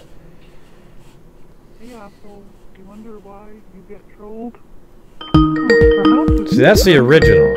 Oh, here we go. For no reason to random people on your That's the original. Hello! Hello! For no reason. I can't hear it. Oh, I hit the wrong button. Prank calls and trolling A second. in your chat. Wait, hold on. This way. Call again. Call again. I hit the wrong button. Hey, asshole. Do you wonder why you get trolled? No, I don't. Perhaps it's because You're such an asshole for no reason. To random people on your channel. Completely uncalled for. And that's completely That uncalled thing's happened when you're an asshole for no reason. These prank calls and trolling in your chat are just the beginning. It could be a lot worse, so Yeah, you better shape up. Right. Anyways, so I sent these to that person. And you'll know for sure if they're a troll if they come back and try to figure out how this makes me something. Okay? Because all I can say is this is all it was. Hello. You got to turn down the audio in the background. Yep, Yes, sir. Yes, sir. Well, My bad. Well, don't call me sir though. That, you know, that's. This is delusional lucidity. Delusional When I lost- lucidity? All right. When I lost you, I turned the volume back on, and I think I heard you playing that stalker. I asked you, I think the other day, whatever happened with that? What the hell is wrong with people? Well, nothing really happened with it. I don't really care about it. Somebody, though, they think now that I created it, so they put it on this channel. And then there's a whole YouTube video and just these total morons in there. Like, really, some of the dumbest people that I've ever seen. They're just like in the Kanika Jenkins case, all the people that said that I was the security guard, that I was the 911 operator. God. Yeah, the same type of idiots, okay? I got it. I know you could care less, but when I heard that, I was disturbed. I was like, what in the hell is wrong with these people? Get a life. If you don't like listening to him, don't fucking turn on his channel. That's right. That's You know right. what I mean? Keep on sailing. That's right. Delusional lucidity. Always Just keep on moving on. Always lucid in her delusion. It's amazing. That is correct. It's an oxymoron. I know. I love words like that. You know, makes people go, "Wait a minute," like you did the other day. Is she trying to say, "I'm just trying to get you to scratch your head"? Yeah. That's it. That's it. Yeah. No, but it's just this whole channel though. I can't remember what channel it was or what it was, but somebody they put like these little screenshots where a person named they put Gray Hughes said this, but the guy even said, this is my pseudonym. So now I want to know who that is. But they go, hey, I wonder if he knows that person. Everybody's like, and I go, listen, it's not me, okay? And then you could see by the anger that people are having in there that they really want it to be me. So I think they'll figure out a way to make me have something to do with that, you know, even though I have nothing to do with it. I love haters. That's why I checked you out. It's because I belong to a forum called Reddit, and somebody was on there bashing you and whatever. I was like, this guy's probably cool as fuck. I gotta check him out. Was that just recently then? Was that just from like a couple months ago? Oh no, this was I don't know, couple months ago, I think. I don't know, but I had been listening to, you know, I found you, and I listened to you, and I donated some, you know, but then I kind of felt that I had some things going on. But I love haters, because I'm like, usually when you're hating on someone, it's because you have your own freaking problems, okay? Yeah. Yeah, well, you know, whenever you see them, they've got like they have like 2,000 subscribers, and then they're bashing somebody else because what they really want more than anything is for you know, somebody with way more subs than them to talk about them, because then they'll feel like they have cred now.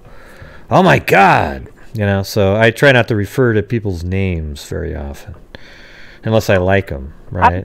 I think I just said, man, it sounds like you need a daytime job or a friend.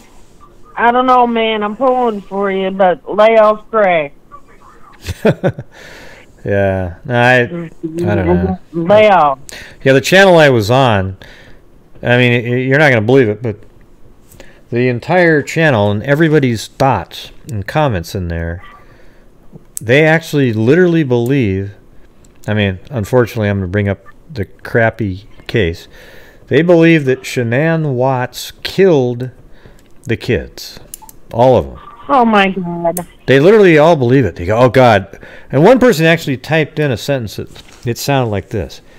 Despite the overwhelming evidence that Shanann killed the kids, he was found guilty. And I'm like, what are you talking about? Like, are you overwhelming evidence? I know that's exactly right. So the thing is these people are nuts. Yeah. So I mean, the cops did that on purpose. You know, they kind of build a rapport, let them feel comfortable. Hey, you know, maybe it was, you know, they didn't mean it. They knew she didn't kill her children. Well, yeah, I don't really want to get into like talking about the case. I'm just saying the fact that they literally think that just shows you how delusional. Get it? Delusional. Yeah, how delusional they are. Okay, they literally, and what's going on here is that these gold mine cases that they discovered. Okay, the Kelsey Barrett and the Chris Watts case. They're so many people want to just see everything about those. So what these people do is, now that the truth is out there that Barrett was killed by Patrick Frazee, and Chris Watts killed his whole family, that just sort of ends the case. So they can't let it go. So what they do then is invent a whole sort of counter narrative to keep this whole group of fanatical whack jobs interested. Okay? Yep. Yeah, because that's all they talk about. Like right now, you can go over to the Rambling channel, and I guarantee it, they're probably talking about Chris Watts, and there's 700 or 800 people watching that as we speak. It's amazing. I'm so tired of the Chris Watts videos. It's like, dude, he's in life. He'll rot. He'll come out in a pine box. It's been done and over with. Where the hell you people been? But no, you gotta drag it on and drag it on. Dude, get a life. Yeah, get a job. Get a friend. Get a hobby. Yeah. But anyways, I sent these 2 files to that person. I wonder if they had a chance to look at them. Let me check the email out. Let's see. Did I ever hear back? Let me see. Well, yeah, maybe. Hold on, let's see.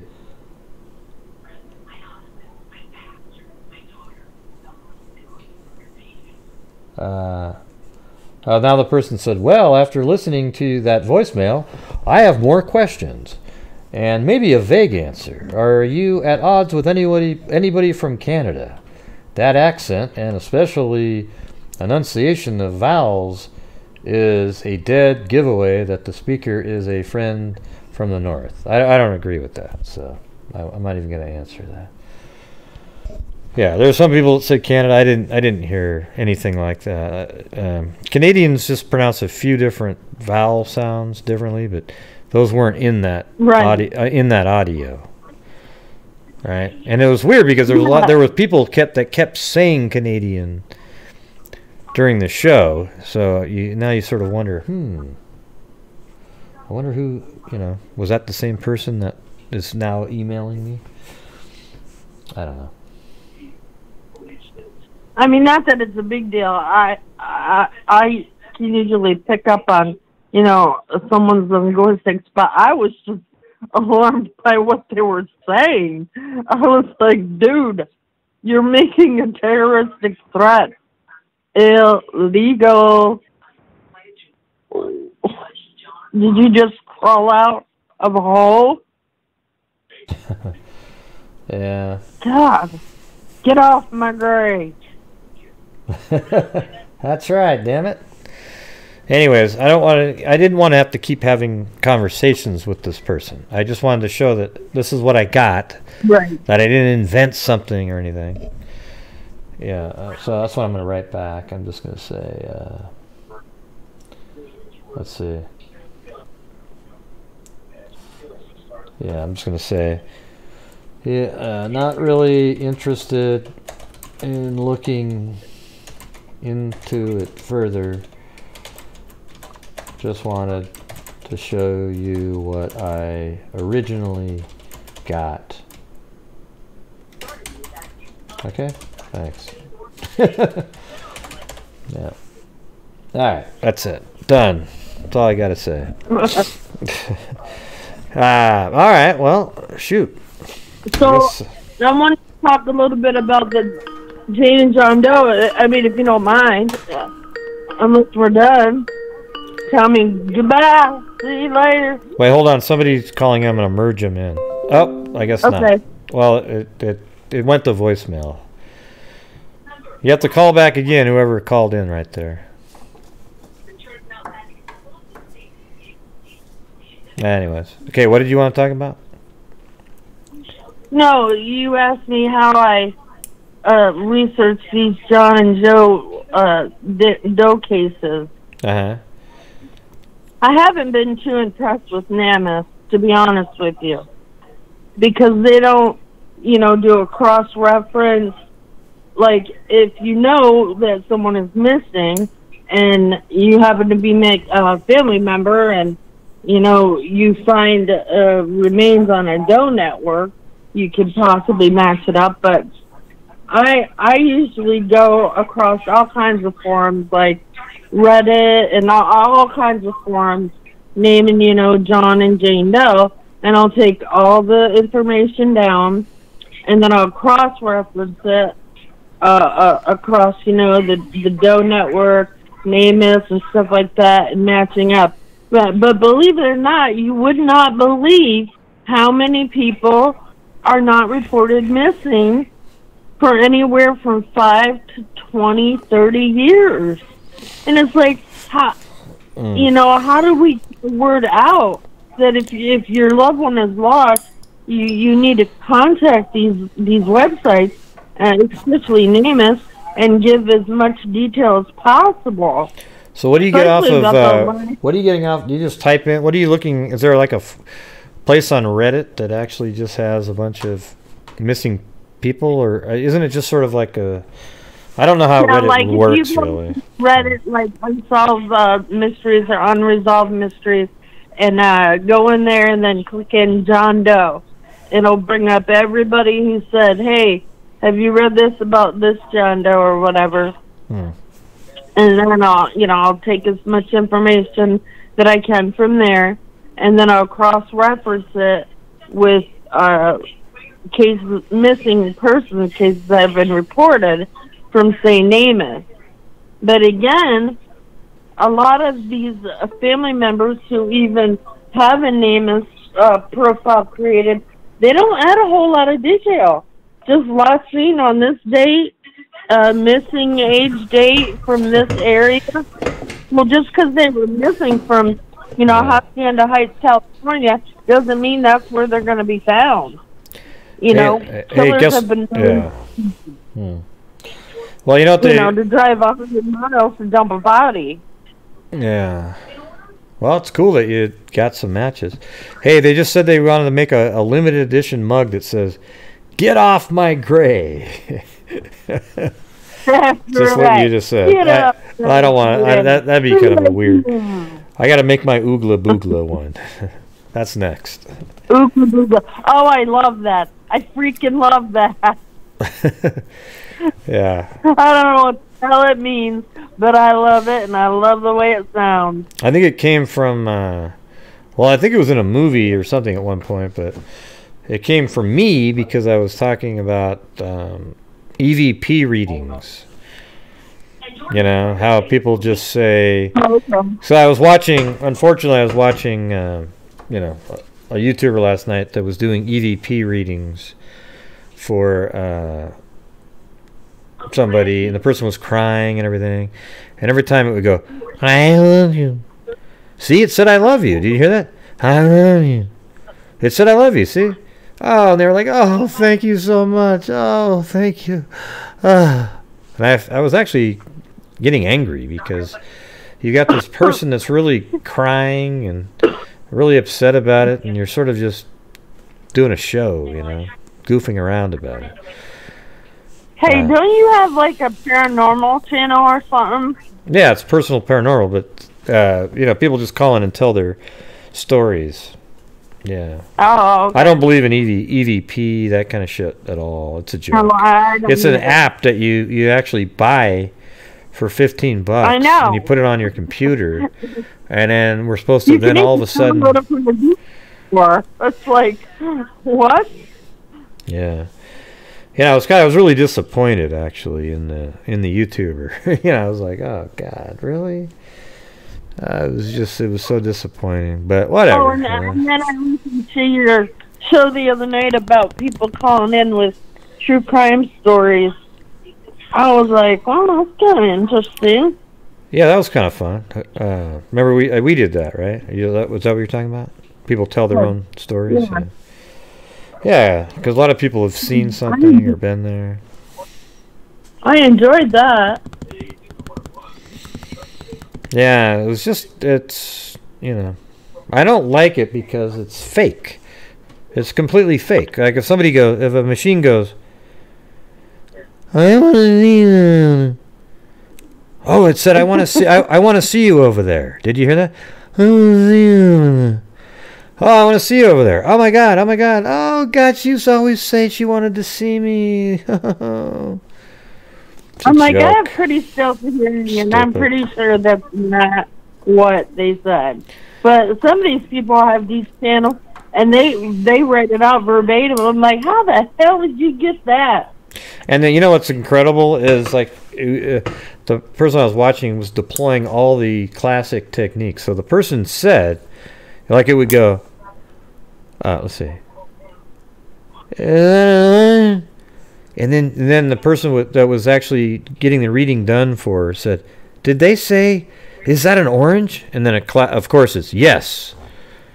That's exactly what she said. Because knowing that person's only hearing that because they want you to then tell their story about, well, because my mom loved oranges and she'd always have me get oranges. Because of course, as soon as you say, as soon as a person says out loud, "Wow, did they say oranges?" Yes, they did. Well, you didn't say that prior. You didn't say, "Oh, they said oranges." God dang, man, it's crazy.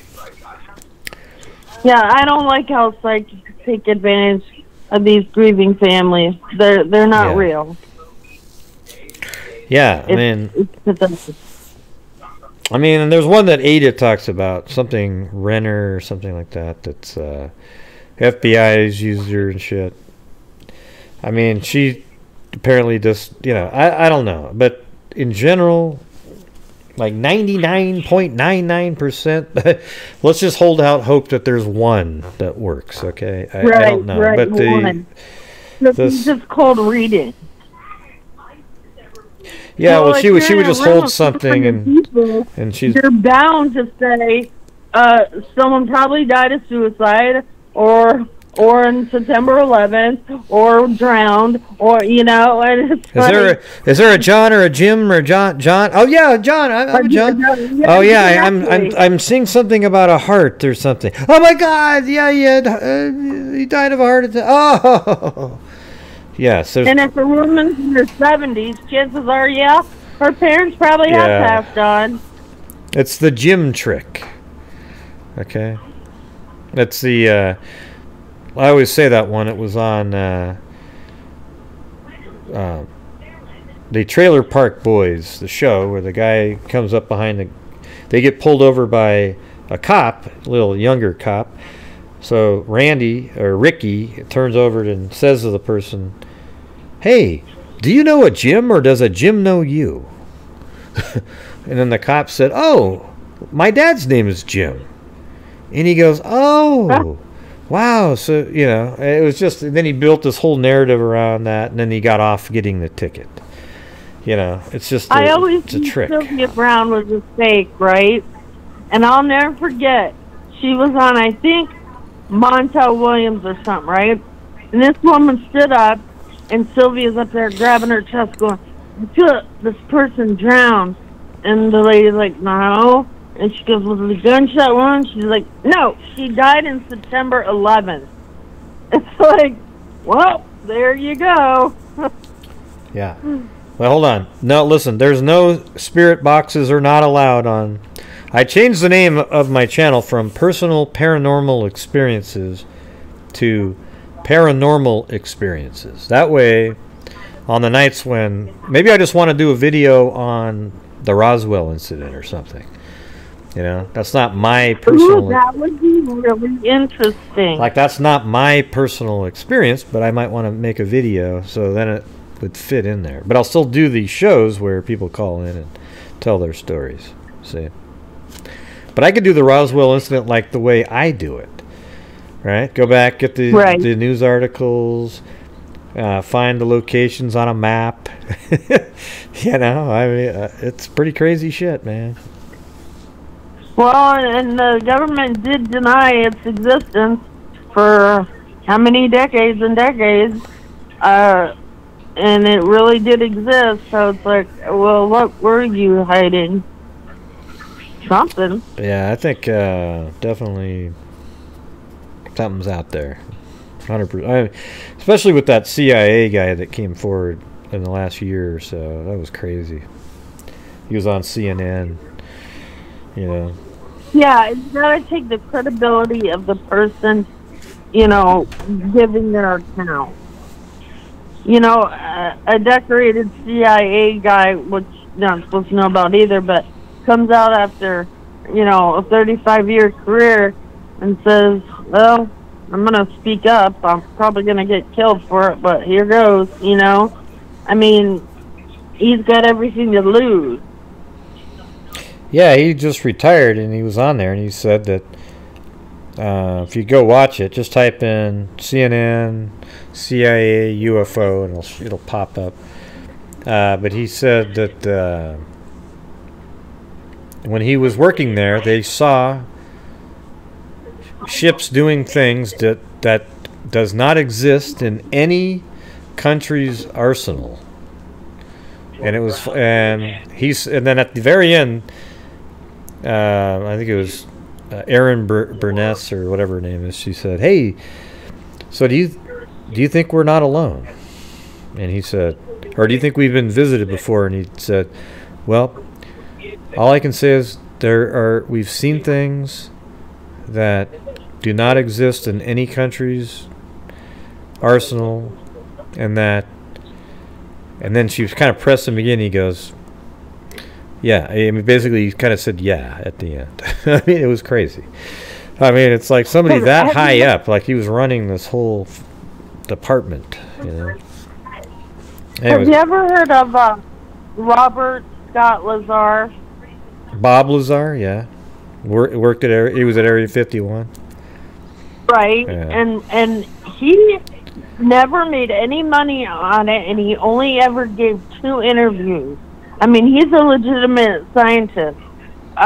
But when you know, they found out he talked about Groom Lake and stuff, he was scrubbed from all of their information. Never heard of him, don't know him, da da da. And then one of his friends, who was a longtime journalist for like 30 years, found a telephone call list with his name right there and his extension. And you know, and Bob says in both of his interviews, look, I don't even want to be here. I just don't. And this will probably be the last time you ever hear from me. But I mean, he talked about working on, you know, propulsion engines for these craft. Well, he's still out there. I'm sure he's making pretty good money.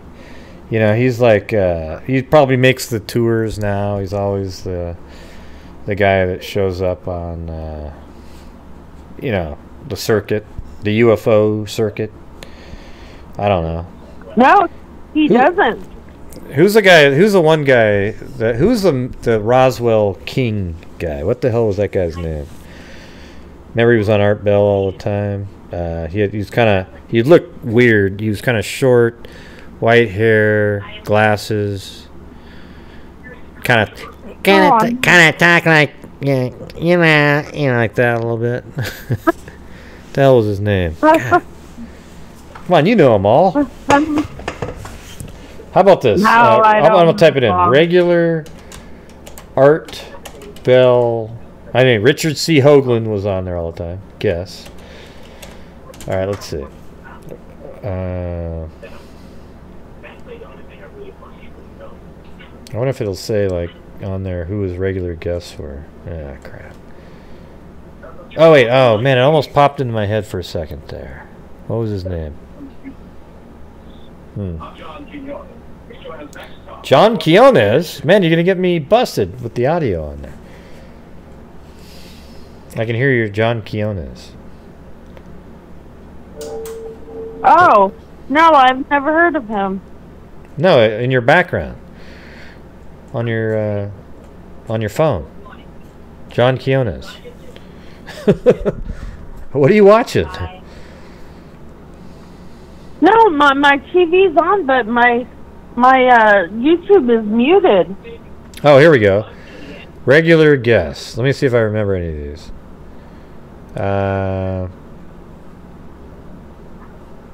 Linda Moulton Howe. Yeah, I remember her. She was the crop circle and cow mutilation person. Oh, he had Alex Jones on there all the time. Bob Lazar, there he is, physicist and president of United Nuclear, a scientific supply company.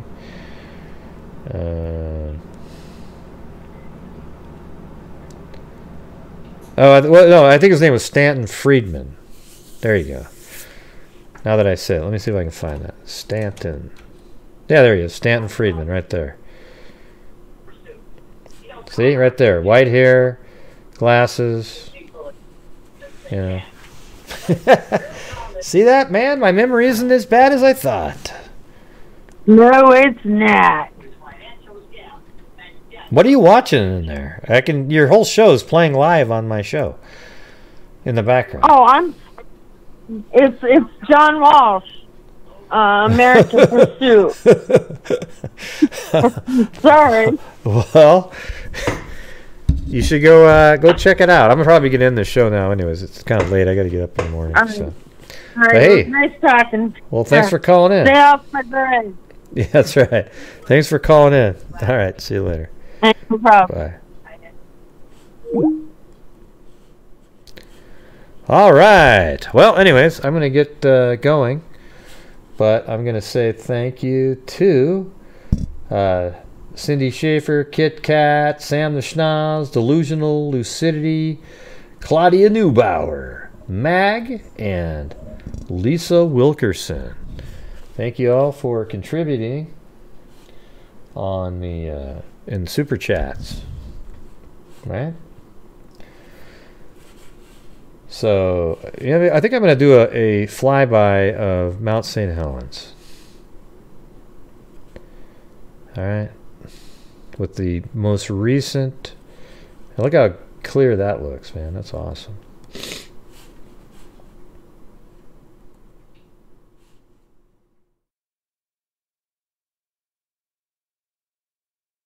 It's so quiet. You could hear a pin drop.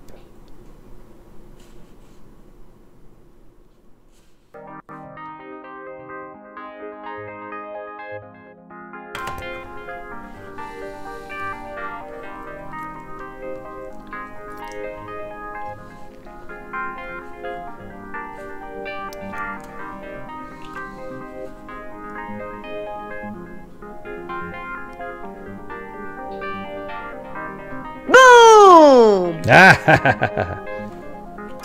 Good night, freaks! That's right, freaks.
All right, Zoids. Thank you for showing up tonight. You know, went over some cold cases from the DNA Doe Project. One that's solved, one that's in the midst of being solved. But both of them seem like somebody should have known who they were all those years ago, doesn't it? They definitely had dental work, tattoos, you know, all kinds of stuff going on there. It's strange.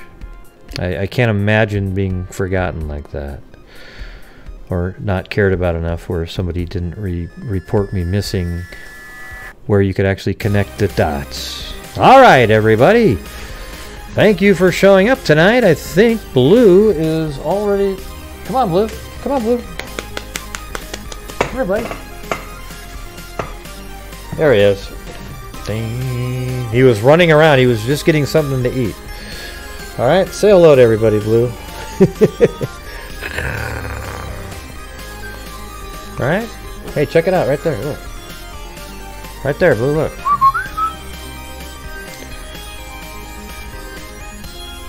Here I'll help you out. Here we go.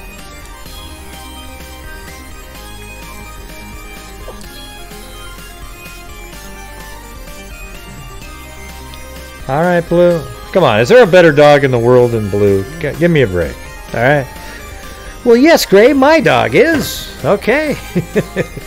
My dog is always better. That's right. Okay. Come on. But Blue is literally. You are awesome. All right, everybody. Thank you for showing up. And that's all I got. Blue's trying to get off now. And until next time, everybody. Be safe out there.